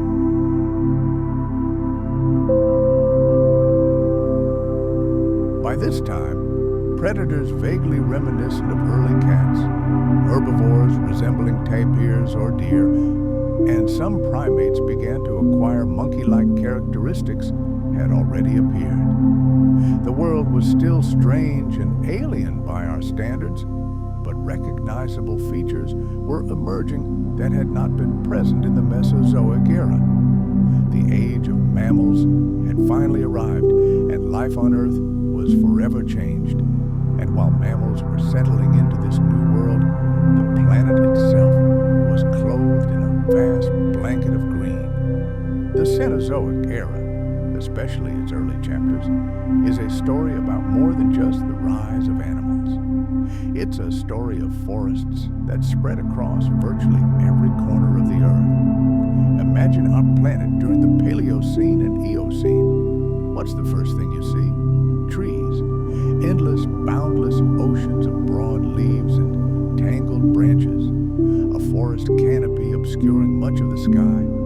Swamps overgrown with dense vegetation, vines entwining every surface, forests that stretched far beyond where they are today. These weren't just green islands, but gigantic, all-encompassing ecosystems that shaped the planet and shaped the lives of every creature that inhabited them. The warm climate played a huge role in this. There were no ice caps at the poles, and atmospheric carbon dioxide levels were significantly higher than today. This greenhouse effect created conditions that made even the far north and south hospitable to dense vegetation.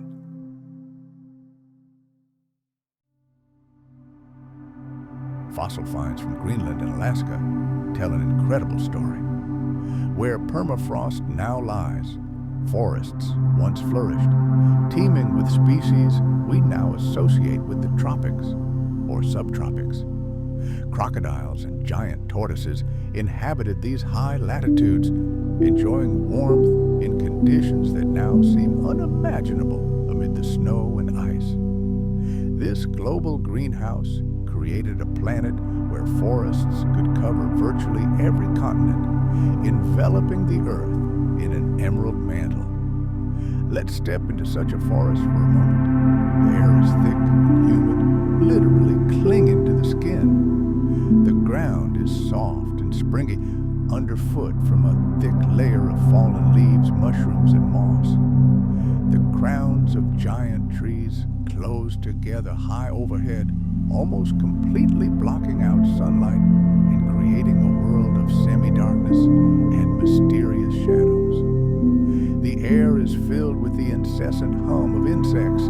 Their populations thrived in such an abundance of food. Birds fluttered beneath the forest canopy, some small and vocal, others huge and flightless, stalking prey on the forest floor. The undergrowth was constantly teeming with life. Mammals moved about here. Some were small, rodent-like, others larger, peacefully browsing on leaves or feasting on juicy fruits. And in the branches, still at the dawn of their evolution, early primates swung from branch to branch. Their tenacious paws were perfectly adapted for this three-dimensional world of wood and vines.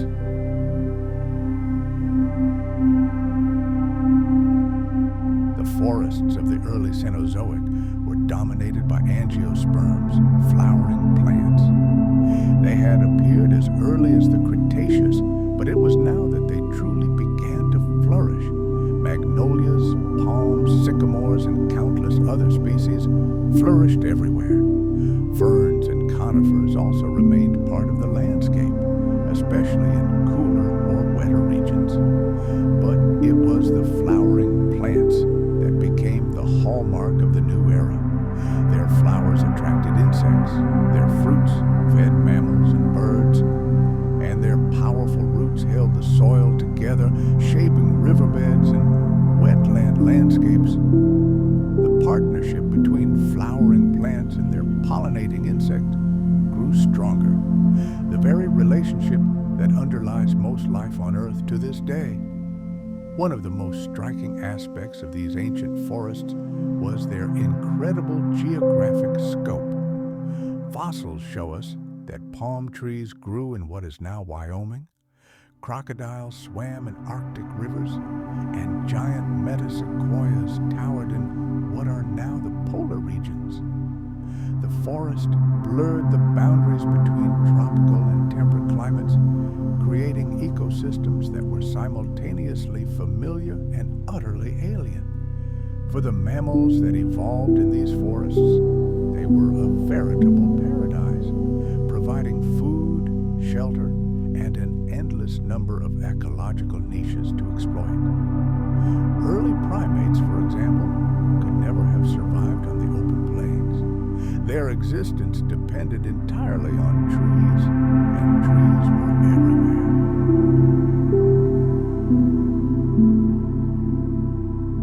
These ancient forests also tell us a lot about how Earth's climate system might work.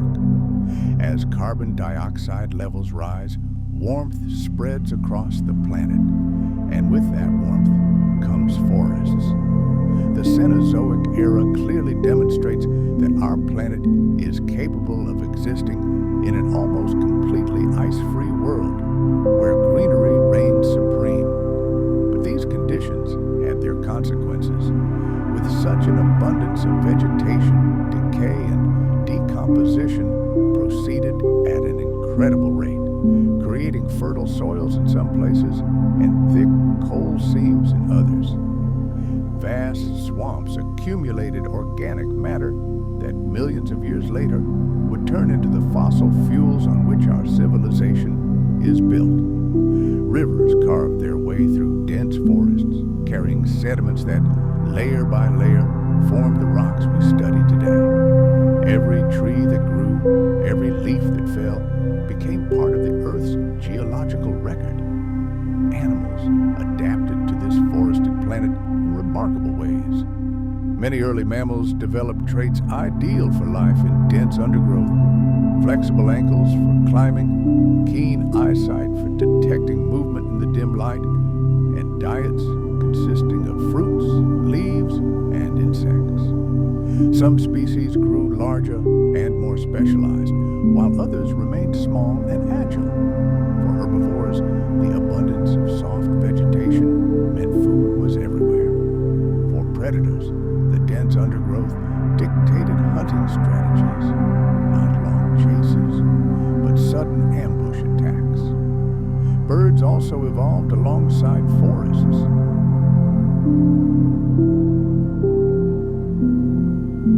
Some occupied the niche of fruit eaters, others became insect hunters, and still others became ground giants in areas where the forest canopy was less dense. The incredible productivity of these forests made them true engines of evolution. Insects diversified alongside flowering plants, creating complex networks of pollination and predation. Mammals fed on fruits and seeds, distributing them over vast distances. Predators learned to hunt prey that could climb trees, fly, or hide in dense undergrowth. And as the climate changed, these forests retreated or conversely advanced, sweeping entire species along with them and redrawing the map of biodiversity. Toward the end of the Paleocene and the beginning of the Eocene, the world entered one of the warmest periods in its entire history. The so-called Paleocene-Eocene thermal maximum raised global temperatures even higher, plunging the planet into tropical conditions. Forests spread almost to the poles. Just imagine standing in the north of modern-day Canada and seeing a landscape not of spruce and pine, but of broadleaf trees with crocodiles swimming in the rivers. This extreme climate triggered massive migrations of mammals between continents. Animals adapted to one region suddenly found suitable living conditions on the other side of the world.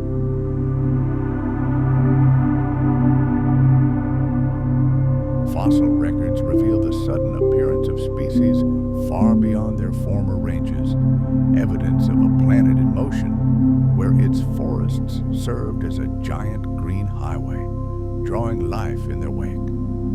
But forests were never static. As the Eocene gave way to later epochs, the climate began to change. The planet began to cool, and the vast forests that had dominated it for millions of years slowly gave way. Green oceans of vegetation retreated, and in their place, grassland slowly but surely expanded.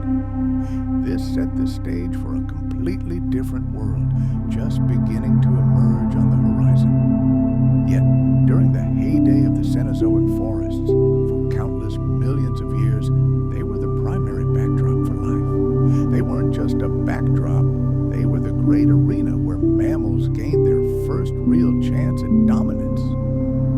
Here, in the shade of giant trees, primates began their long, winding journey toward complex intelligence. Here, the first horses, still tiny, the size of small dogs, browsed succulent leaves in secluded clearings. And here, the night air was pierced by the shrill cries of bats, invisible hunters of the darkness. To truly grasp the scale of these ancient forests, let's look at the modern world. Tropical giants like the Amazon, the Congo rainforest, or the jungles of Southeast Asia are astonishing in their richness, but their territory is limited.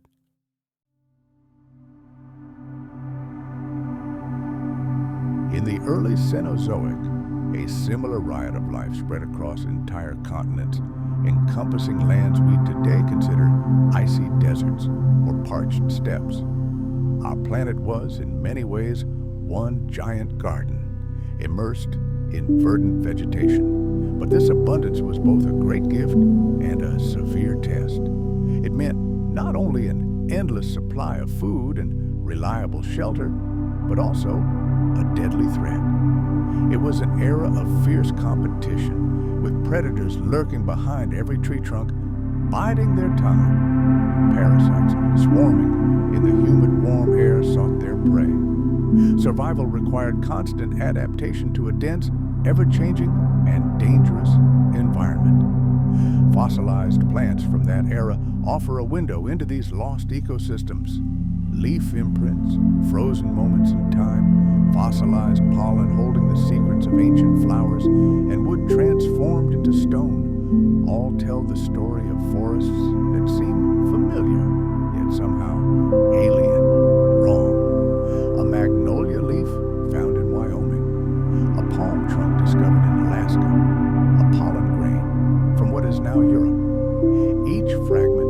a silent reminder that our world once looked very different, and when these finds are juxtaposed with the animal fossils found nearby, they paint a picture of entire worlds, ecosystems whose grandeur surpasses anything we can imagine today. The dominance of forests even shaped the chemical composition of the atmosphere itself.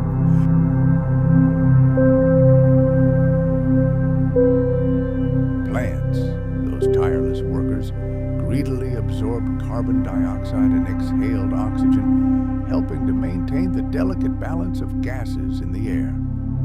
The interaction between forests and climate was a continuous dance. As forests expanded, they sequestered carbon, thereby slightly cooling the planet. As the climate warmed and forests spread even further, they locked even more carbon into soils and wetlands, creating gigantic natural reservoirs.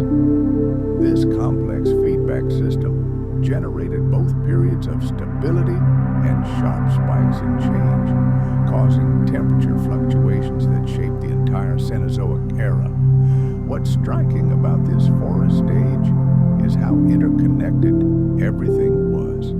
Plants shaped the lives of animals, animals shaped the lives of plants, and climate dictated the rules of the game for both. A tiny mammal gnawing on a juicy fruit wasn't simply satisfying its hunger, it was becoming an unwitting gardener, carrying for miles the seeds that would grow into new trees. A bird snatching insects from leaves wasn't simply fighting for survival, it was a guardian of this green world, keeping pest populations in check and allowing the forest to breathe. A primate gracefully leaping from branch to branch wasn't simply searching for food. It was honing skills that millions of years later would lead to the emergence of complex societies and intelligence capable of understanding its own past. These forests weren't just a chaotic cluster of trees.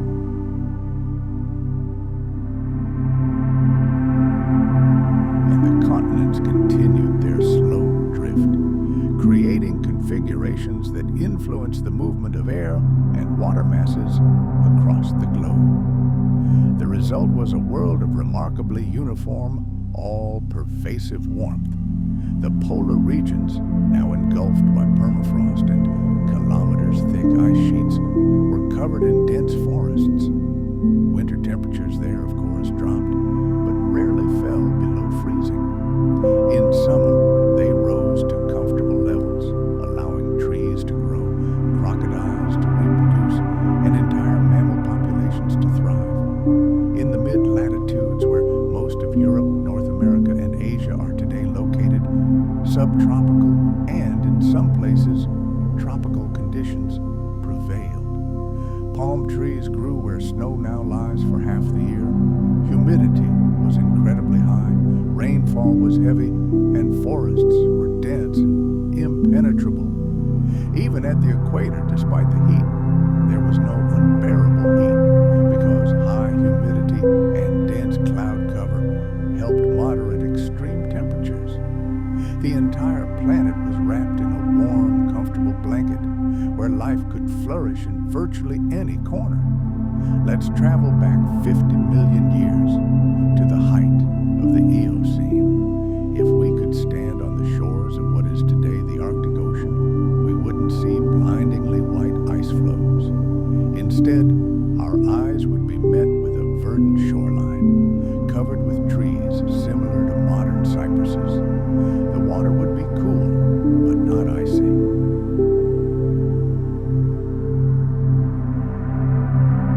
Crocodiles, turtles, and fish, all thriving in such temperate conditions, would splash about.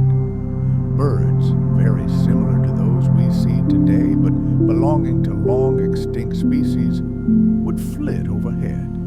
And in the distance on the shore, we might spot a herd of early ungulates peacefully grazing among the coastal vegetation. And if we turned around, we would see a wall of dense forest stretching to the horizon as far as the eye can see. During the Eocene, mammals continued their triumphant march, diversifying at an astonishing rate. By this time, many of the major groups we know today had already firmly established their niches or were in the process of forming them. Early horses, still small and with few toes, roamed the forests of North America and Europe. They fed on soft leaves and fruits, and nothing about their appearance suggested the future mighty steeds of the open plains. The first elephants, or rather their distant ancestors, also appeared in the Eocene. They began their journey as modest, small creatures without giant tusks or long trunks.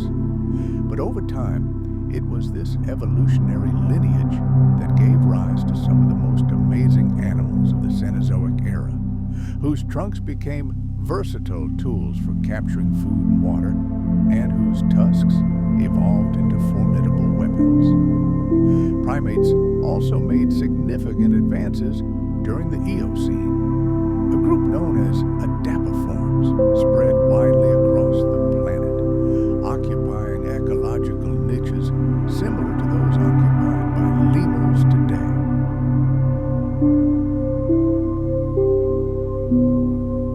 They had enormous eyes for night vision, long tails for balance, and a diet of fruits and leaves. Although they eventually died out, their existence demonstrates how early primates experimented with different lifestyles. Another group, the Homomyids, more closely resembled modern tarsiers and likely stood closer to the branch that led to apes and then humans.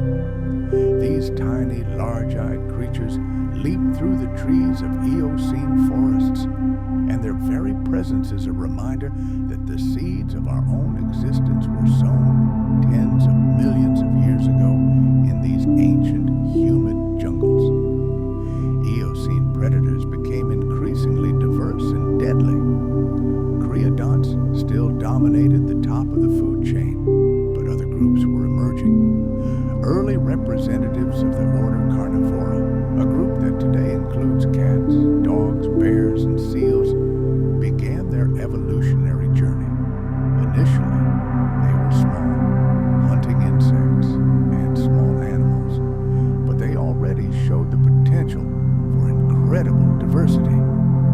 One of the most unusual groups of predators were the mesonychids, ungulate mammals that evolved into carnivores. They would look incredibly strange to us, a wolf-like body, but with hooves instead of claws. Some of them turned out to be the ancestors of whales. This evolutionary lineage seemingly made an unimaginable leap from hunting on land to undisputed dominance of the oceans. It's one of the most astonishing and incredible transitions in the entire history of evolution.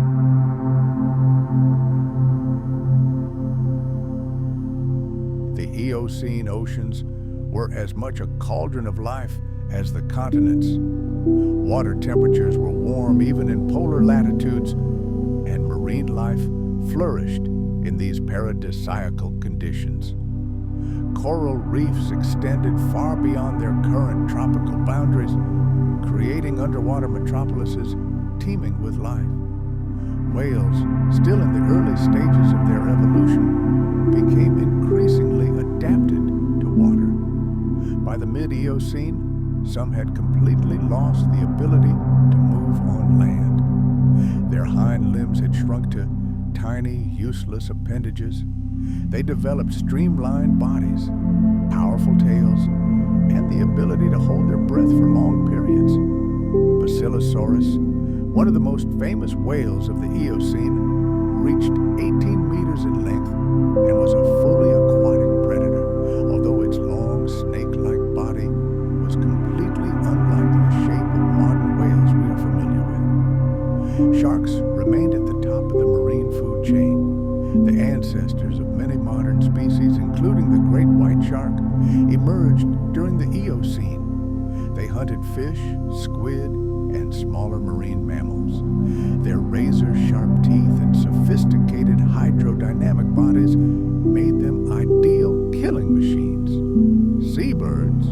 also flourished. Early penguins, though not as large as some of their later relatives, had already fully adapted to ocean life. They sacrificed the ability to fly to become unrivaled underwater swimmers. Let's fast forward to the depths of the ancient oceans of the Eocene.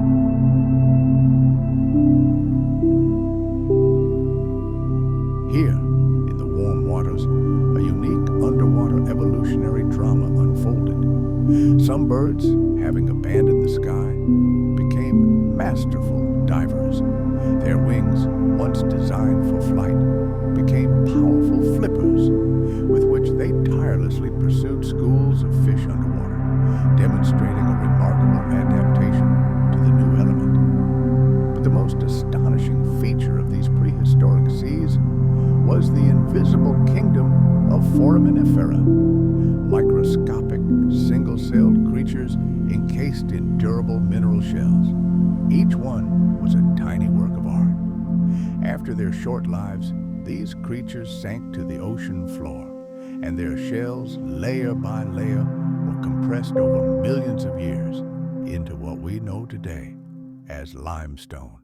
For scientists, these deposits are a veritable stone record.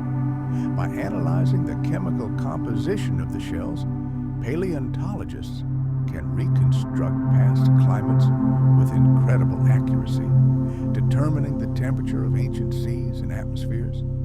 This is our most powerful window into a bygone world, a way to hear the echoes of prehistoric oceans frozen in the rocks beneath our feet.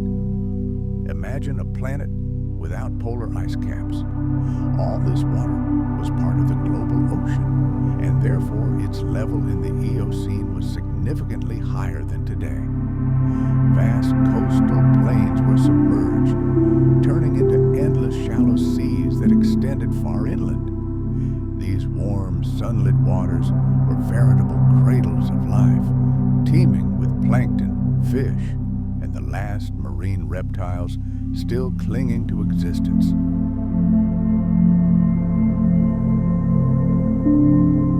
In some corners of the planet, these ancient seas left behind priceless treasures, massive layers of sedimentary rock brimming with fossils.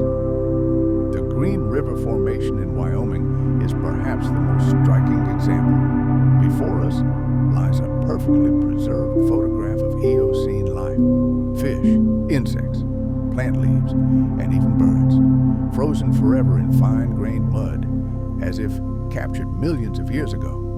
Meanwhile, the face of the planet itself continued to change under the influence of inexorable tectonic forces. The Indian Plate, which had been drifting north for tens of millions of years, finally delivered its colossal ramming blow. About 50 million years ago, it slammed into Asia.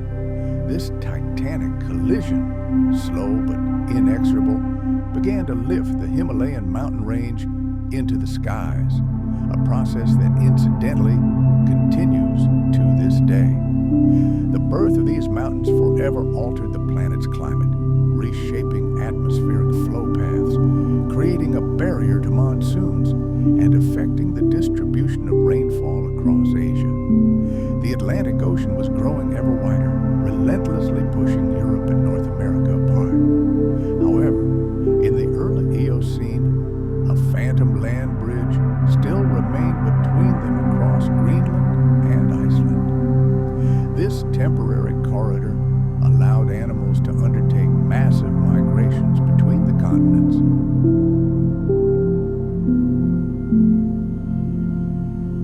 Sea channels opened around Antarctica, allowing ocean currents to close in on themselves. A powerful circumpolar current emerged, a kind of liquid wall that isolated the southern continent from warmer waters and doomed it to freeze. For the first time in tens of millions of years, ice began to accumulate at the poles. Antarctica, once covered in verdant forests, began to be encased in a sheet of ice. The ice caps grew slowly but surely, trapping vast volumes of water, causing sea levels to fall. This was the beginning of a long journey toward a colder world that would ultimately lead to the Pleistocene ice ages. For all life on Earth, this cold snap presented a severe challenge: adapt or perish. Heat-loving plants began to retreat from high latitudes. Trees that once grew in the Arctic died out, giving way to more resilient species accustomed to the cooler climate. Mammals either migrated closer to the equator or evolved, growing thick fur and changing their diet and behavior. The oceans, too, were transformed. Colder water altered circulation and nutrient distribution. Some marine species flourished in the new conditions, while others were driven to the brink of extinction. Coral reefs retreated to warmer tropical waters, and the great shallow seas that covered the continents began to shrink and dry up. The era of unbridled warmth was coming to an end. A new world was emerging, harsher, more volatile, and more dynamic. The Oligocene, a time of great transition, had begun.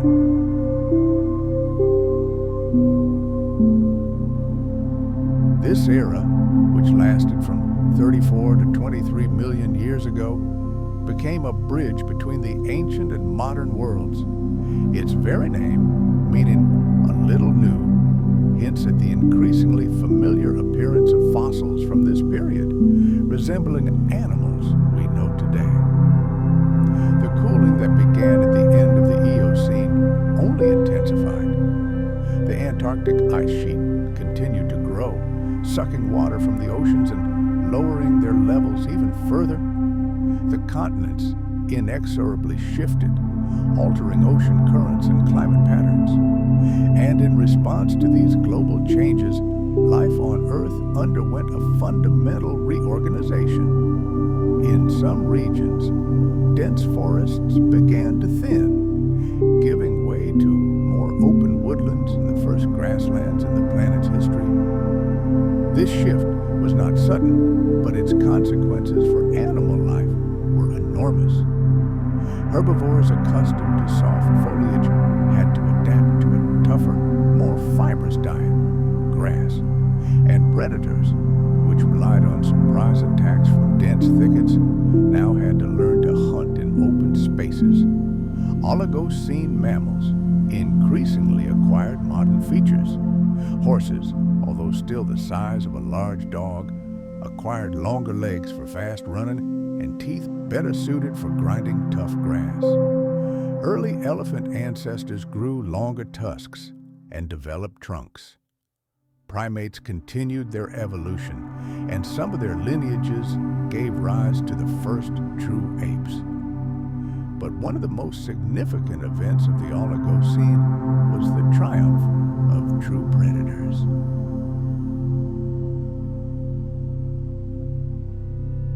The ancient Tethys Ocean, which once separated Africa and Eurasia, began to close due to the inexorable northward movement of the African plate.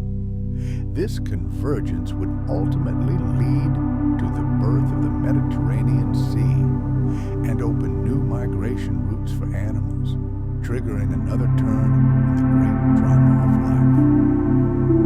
life. The ancient Tethys Sea finally retreated, and a land bridge arose in its place. This event forever changed the rules of the game, opening a gigantic highway for animal migration between Africa and Eurasia. A great mingling of faunas began, setting off a cascade of new evolutionary experiments. But far to the south, the island continent of South America remains completely isolated. Here, in this lost world, evolution takes its own unique path, giving rise to creatures straight out of a science fiction novel. Imagine giant sloths, some as large as modern elephants, leisurely stripping leaves from the treetops. Glyptodon, roam the plains, giant relatives of armadillos, clad in domed shells and armed with powerful spiked tails. And above all, this animal life reigned the Forest Racidae,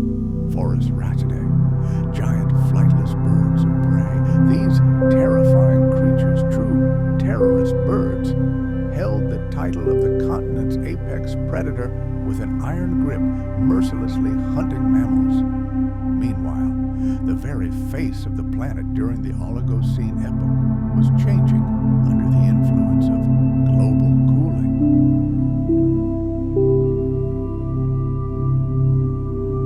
Humid tropical jungles began their slow retreat toward the equator, giving way to temperate forests, which now spread across vast territories.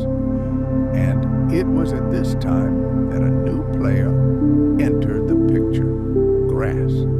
Plants that had been extremely rare during the preceding Eocene epoch now began their triumphant march across the planet. Grasses proved incredibly resilient, able to survive both dry periods and cold winters. Their spread opened up entirely new horizons and ecological niches for animals capable of adapting to such a diet. However, one shouldn't think that the world had transformed into a vast savanna. During the Oligocene, meadows and steppes still occupied modest areas. The planet remained a kingdom of forests, perhaps not as dense as before, but more diverse. The great transition from a forested world to a world of open spaces was a marathon spanning millions of years, and the Oligocene was only the midpoint of this long journey. Let's fast forward to the oceans of this era. They too are cooling, but their waters are still significantly warmer than today. Whales continue their remarkable evolution, diverging into two great clans.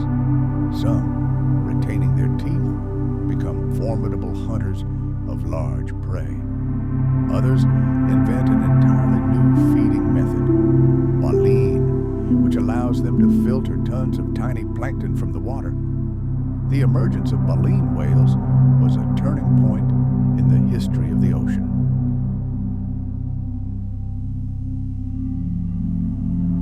This event is a stark reminder that even without an asteroid strike, ecosystems can be completely destroyed when the playing field changes.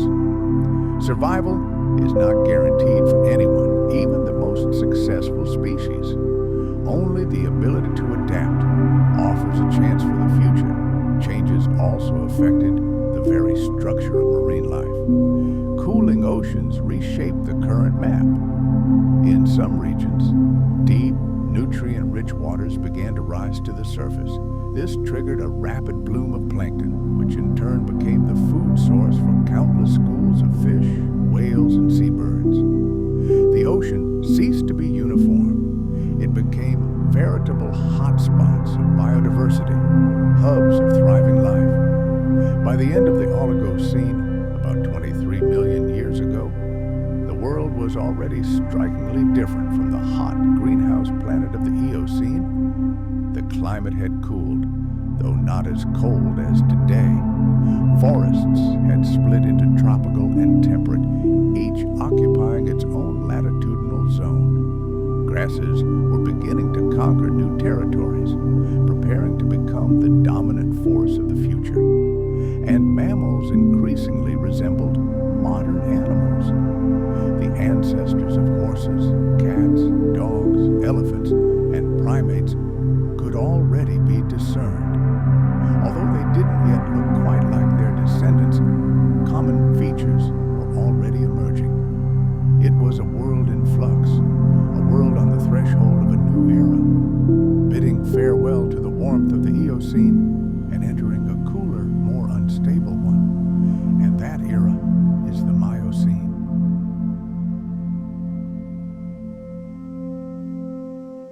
A time of great expansion of grasslands.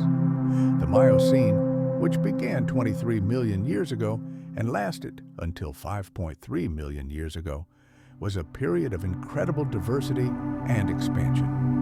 Its very name, meaning less recent, suggests that fossil remains were becoming increasingly recognizable, and the world was filling with animals in which we can already discern familiar features. The key change of the Miocene was the global advance of grasses. Plants, which had timidly emerged in the Oligocene, now conquered entire continents, displacing forests in many regions. And this wasn't just a change of scenery. It was a true revolution that completely transformed life on land. Endless grasslands and savannas created new opportunities for herbivores, but also presented them with a serious challenge. Grass is a very tough and abrasive food containing hard silica particles that wear down teeth at an incredible rate. Any animal wishing to feed on this abundant resource had to adapt. This is how high-crowned teeth evolved, which continued to grow throughout life, compensating for the constant wear.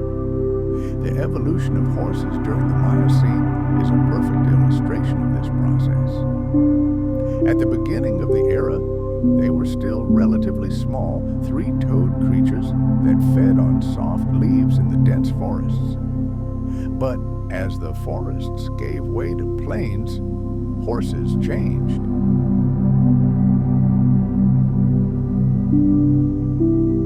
They grew larger, their legs lengthened, becoming ideal for running fast across open terrain, and their teeth transformed into powerful millstones for grinding tough grass. The side toes gradually atrophied, while the central toe, conversely, became increasingly powerful, eventually becoming the single hoof of the modern horse. This wasn't just a change in anatomy, it was a transition to an entirely new way of life. Open spaces meant a good view, meaning herbivores needed speed to escape predators. That's when they began to form herds, because safety lies in numbers. This became another line of defense against carnivores.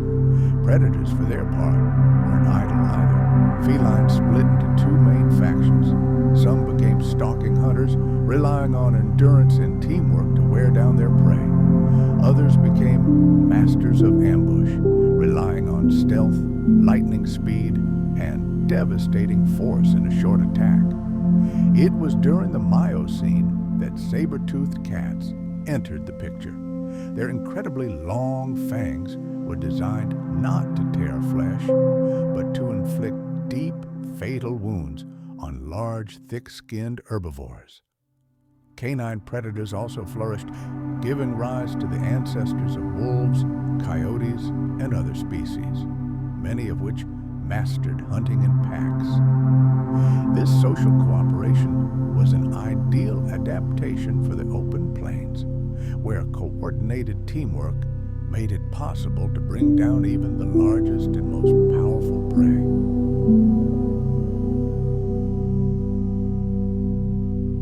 Elephants and their numerous relatives, the proboscideans, flourished as never before during the Miocene.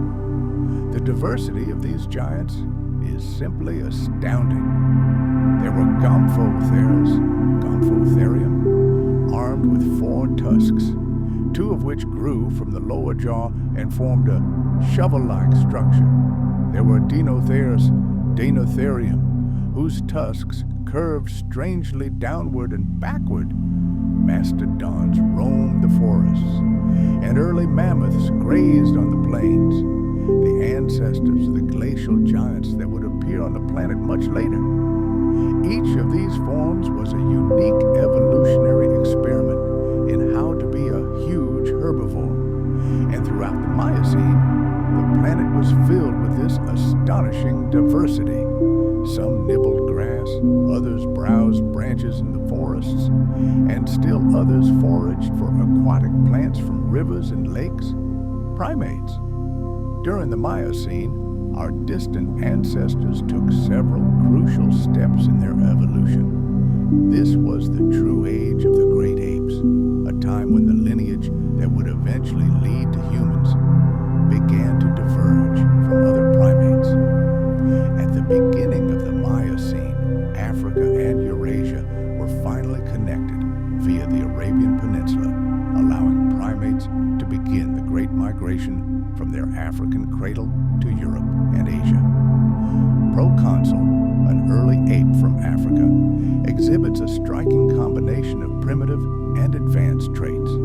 Its body is ideally suited for tree climbing, but unlike monkeys, it no longer has a tail.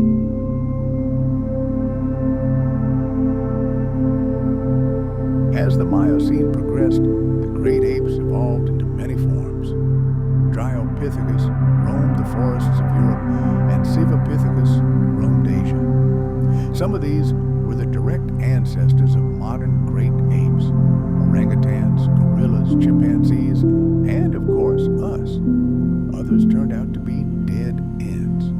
Interesting but unsuccessful evolutionary experiments that eventually died out. What's particularly striking about these ancient primates is their diversity. Some were small and agile tree climbers, while others were much larger and spent increasingly more time on the ground. It was in the Miocene cradle of great ape diversity that the roots of Gigantopithecus, the largest primate to ever live, lay. This giant, perhaps weighing up to 300 kilograms, would appear later, but its lineage begins here. The Miocene also marked a time when the planet's climate became increasingly capricious and unstable. Periods of relative warmth alternated with cold waves. Around 14 million years ago, the so-called Miocene climatic optimum arrived, a brief period when global temperatures soared sharply. This allowed tropical ecosystems to briefly regain their lost ground and once again expand into high latitudes. But the celebration was short-lived. Cooling soon resumed, and by the end of the Miocene, the world was significantly cooler than it had been at its beginning. The ice sheet over Antarctica finally stabilized, and in the north, in Greenland, the first glaciers began to form.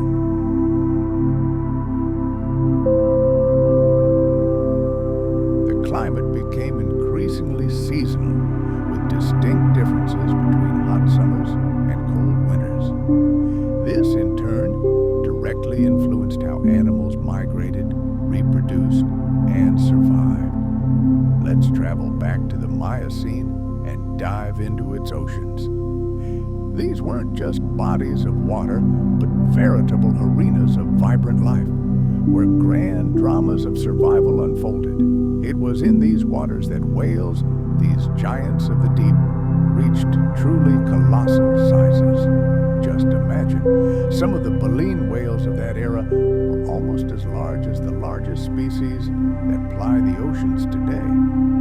At the same time, their toothed relatives, the distant ancestors of modern sperm whales and dolphins, tirelessly patrolled the water column, tracking schools of fish and shoals of squid. But one predator reigned supreme over them all, a predator whose name still evokes awe today: Megalodon. This gigantic shark was a true terror of the Miocene seas, a true ruler of the ocean. Its primary prey were those same colossal whales and other large marine mammals. The power of this monster is best illustrated by its teeth. Some discovered specimens exceed 18 centimeters in length. These aren't just teeth, but veritable daggers. Some of the most impressive and terrifying fossil evidence from that era. Scientists speculate that this super predator could have reached over 15 meters in length, making it one of the largest and most formidable creatures ever to emerge from evolution.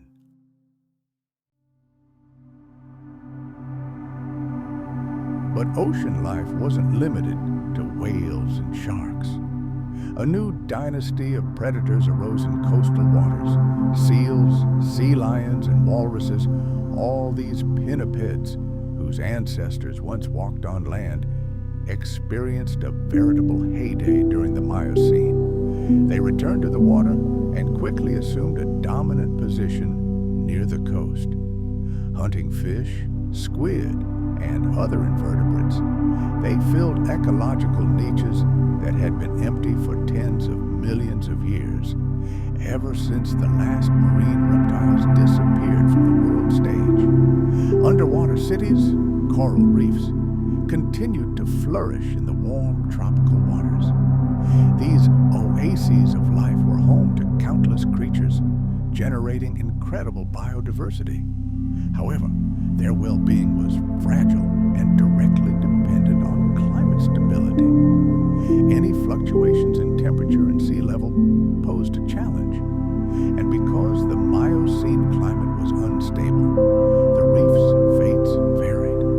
Some expanded, conquering new territories, while others declined and shrank. The world map of the Miocene epoch was also in flux. The continents continued their slow but inexorable movement. One of the most dramatic geological events of that time was the so-called Messinian salinity crisis, which unfolded approximately 5.9x 5.3 million years ago. As a result of tectonic activity, the Strait of Gibraltar, which connected the Mediterranean Sea with the Atlantic, was blocked.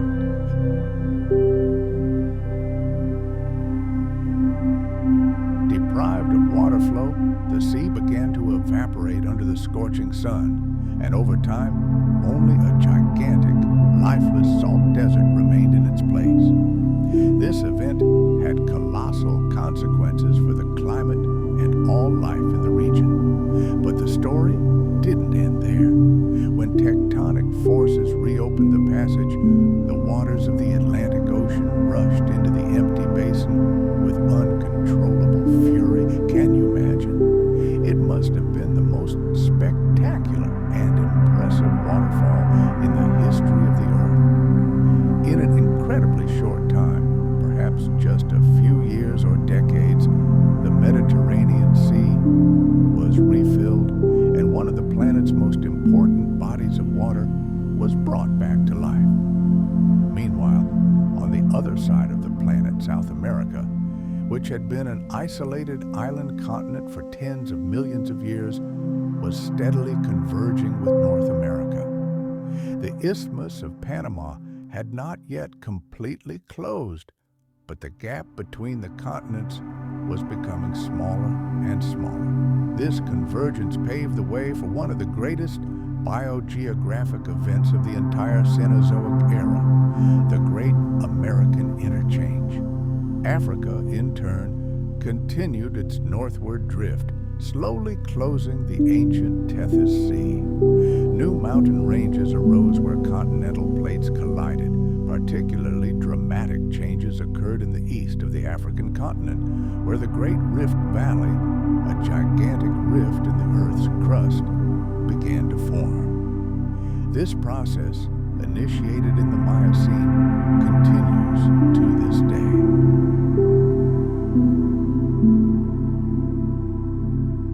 Rifting created an incredibly diverse landscape, from volcanic highlands to the deepest lakes.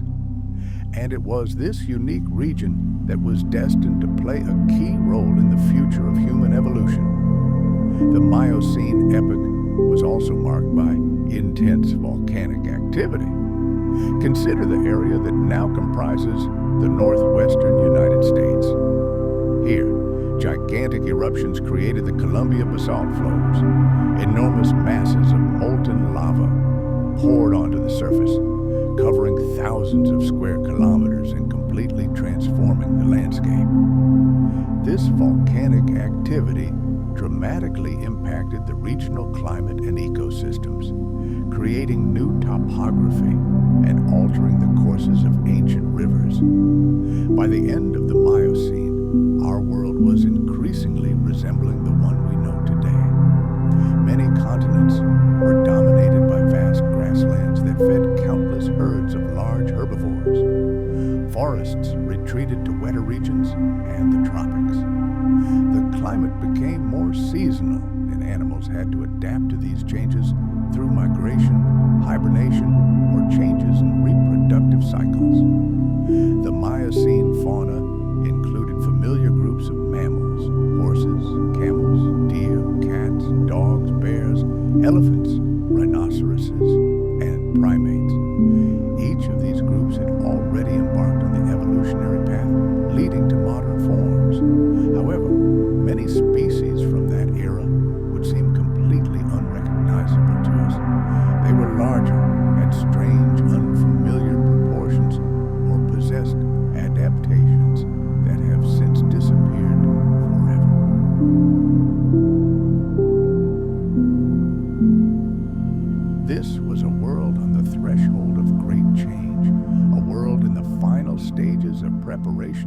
ice age that was just around the corner.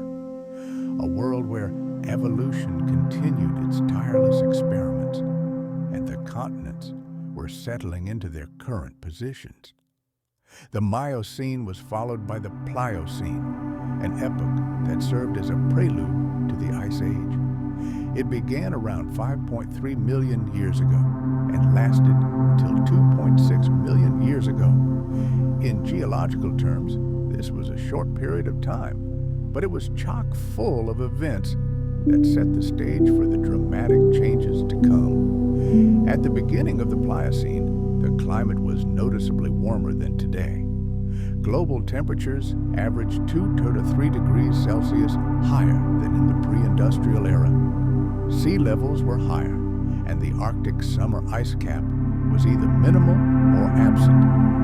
Forests extended much further north than today, but this was merely the calm before the storm. The Pliocene marked a transition period. Toward the end of the era, global cooling accelerated sharply, ushering in the first of the great ice ages that would become the hallmark of the following era, the Pleistocene. The Arctic began to freeze permanently, and massive ice sheets began to form in the northern hemisphere, joining the Antarctic ice sheet that had existed for millions of years. One of the key events of the Pliocene, changing the face of the planet, occurred approximately 3 million years ago. The Isthmus of Panama formed.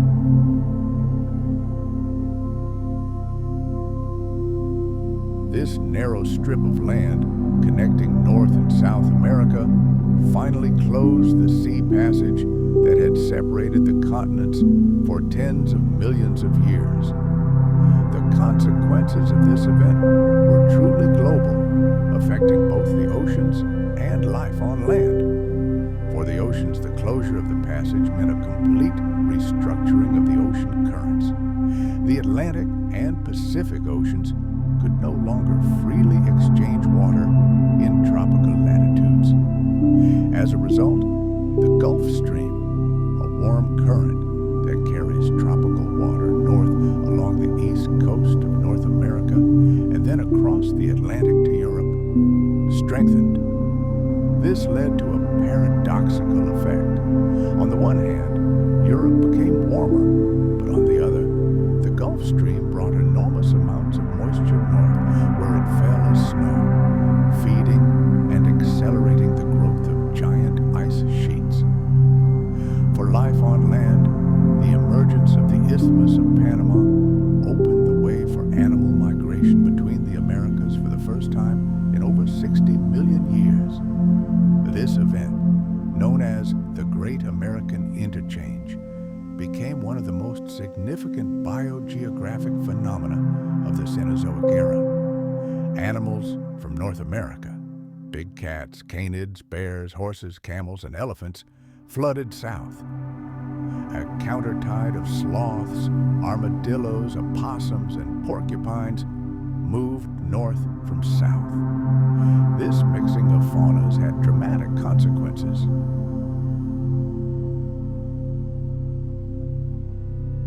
Many South American mammals, which had evolved in complete isolation, suddenly found themselves facing fierce competition and pressure from more aggressive and adaptable northern species. Enormous flightless birds of prey native to South America, the so-called terror birds, were driven to extinction by saber-toothed cats and other predatory newcomers. But the exchange was not a one-sided affair. Some South American species thrived in the north. Opossums, for example, successfully spread across North America and thrive there today. Giant ground sloths also migrated north and became an important part of the North American megafauna, although they too were destined to become extinct at the end of the Pleistocene. During the Pliocene, Africa became the stage for perhaps the most important evolutionary story of all, the origin of the human race. The East African Rift Valley, which began to form in the Miocene, created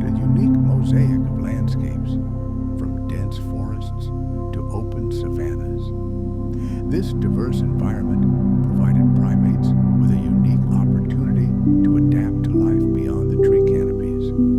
Early hominids, as representatives of the human lineage, are called after it split from the ancestors of chimpanzees, emerged at the turn of the Miocene and Pliocene. Sahelanthropus chatixensis, which lived approximately 7 million years ago, may be one of our earliest ancestors.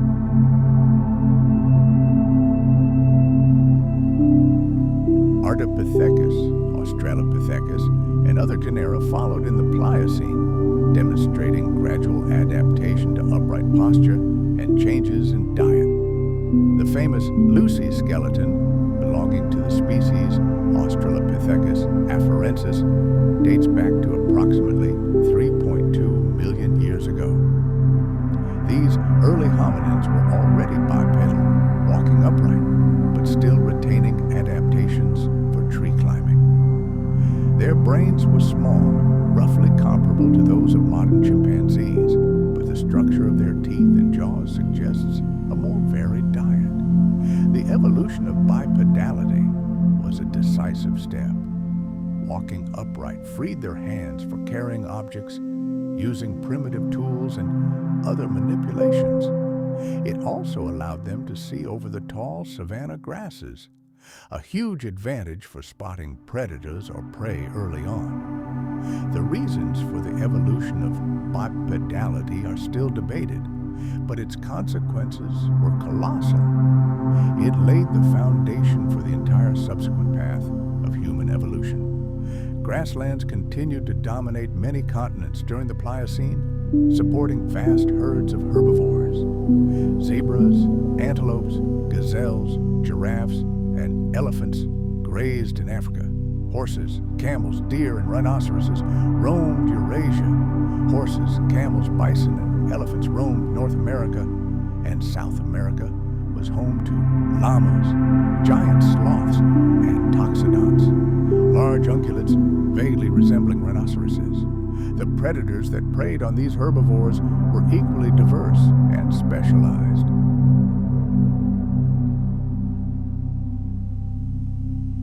Saber-toothed cats like Smilodon were apex predators in the Americas. Large cats, similar to modern lions and leopards, roamed Africa and Eurasia. Wolves, hyenas, and bears were also widespread, each with its own unique hunting strategies and adaptations, honing their deadly prowess in this wild and changing world. Let's fast forward to the oceans of the Pliocene. At first glance, they seem strikingly familiar. These waters were already teeming with life very similar to our own. Whales ruled here, pods of dolphins frolicked, and seals rested on the shores. Seabirds patrolled the skies above the waves, their cries carrying for miles. However, these seemingly modern seas lurked a ghost from a far more ancient past. A monstrous predator and the last of its kind, still reigned supreme. But its reign was drawing to an end. The climate was changing, the oceans were growing colder, and its traditional prey was migrating to other waters. The greatest shark in the history of the planet was slowly but surely on its way to its demise, disappearing forever at the end of this era. Vast coral reefs flourished in the tropics, creating entire underwater cities filled with myriad fish, invertebrates, and other wondrous creatures. But even this vibrant world was feeling the icy breath of change. The reefs began to retreat ever closer to the equator, fleeing the encroaching cold. And so, toward the end of the Pliocene, the planet began to freeze in earnest.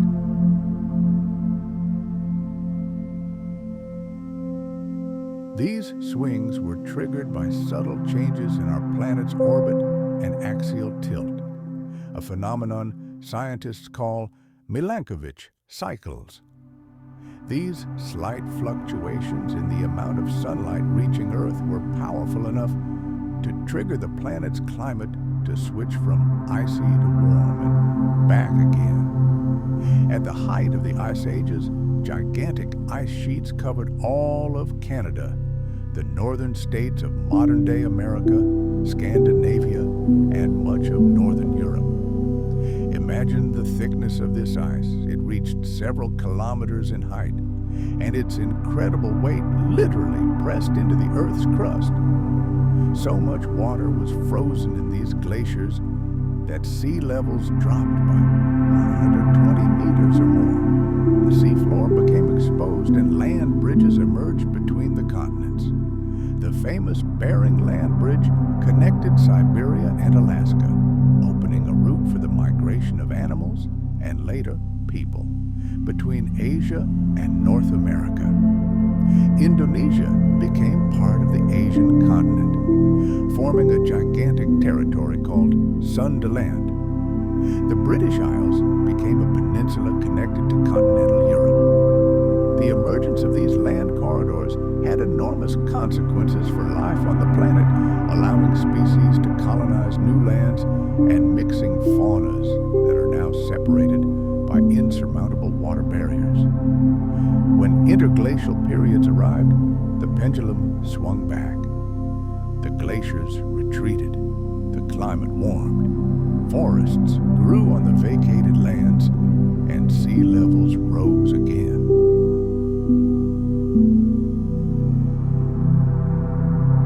These warm periods were very similar to today, and sometimes the climate was even milder.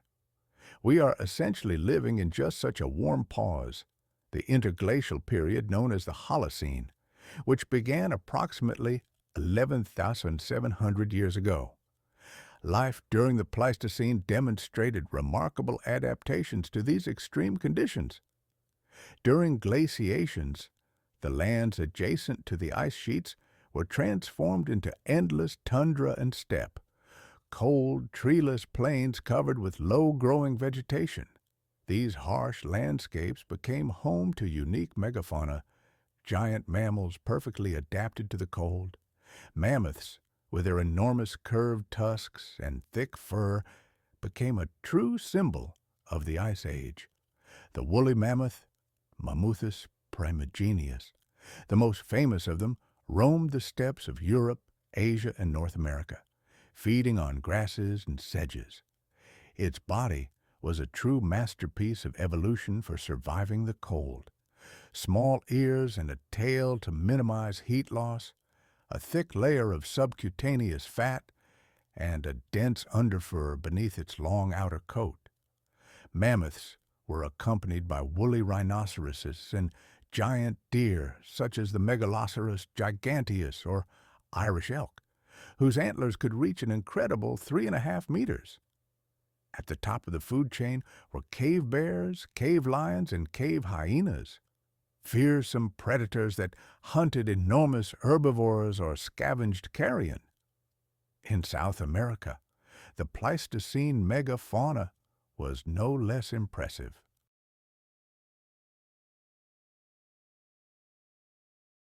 It was home to giant ground sloths, some of which reached the size of elephants, glyptodonts, living armadillos with enormous domed shells, and toxodonts.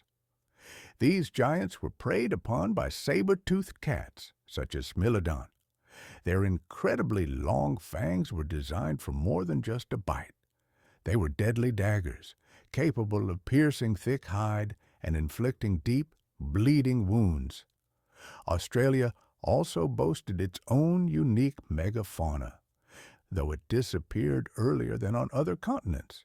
Imagine giant kangaroos over 2 meters tall bounding across the plains, or Diprotodon, the largest marsupial ever, which was the size of a modern rhinoceros. And their prey was Thylacoleo, the so-called marsupial lion, a predator with incredibly powerful jaws and razor-sharp claws. All this amazing megafauna was perfectly adapted to the Pleistocene world, but it would soon face a new insurmountable challenge: the arrival of humans. It was during the Pleistocene that the drama of human evolution unfolded. This era witnessed the rise of the genus Homo, the very lineage that would ultimately lead to our emergence. The earliest representatives of this genus arose around 2.8 million years ago in Africa, descended from their Australopithecus ancestors. Homo habilis, or handyman, was one of the first species of the genus Homo.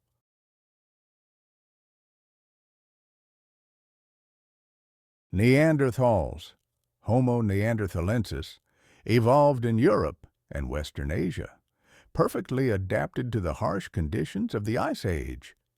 They had stocky, muscular bodies that retained heat well, large noses to warm the cold air, and brains that were even slightly larger than those of modern humans. They were skilled hunters, crafted complex stone tools, and cared for their sick and wounded. There is even evidence that they buried their dead, possibly with rituals. For tens of thousands of years, Neanderthals were the undisputed masters of Eurasia. But about 40,000 years ago, they encountered a new force, Homo sapiens, who began their triumphant march out of Africa. Our species, Homo sapiens, emerged in Africa around 300,000 years ago. We had lighter skeletons than Neanderthals, a higher forehead, and a prominent chin. Our tools were more varied and complex: blades, harpoons, bone needles, and eventually, true art emerged. Approximately 70,000 to 60,000 years ago, small groups of our ancestors began the Great Migration out of Africa, first to the Middle East, then to Asia, Europe, and finally to Australia and the Americas. This expansion was one of the most astonishing achievements in the history of life on Earth. Humans adapted to every conceivable climate and landscape, from tropical jungles to Arctic tundra, from sea coasts to high mountain plateaus. When Homo sapiens encountered Neanderthals in Eurasia, something remarkable happened. They interbred.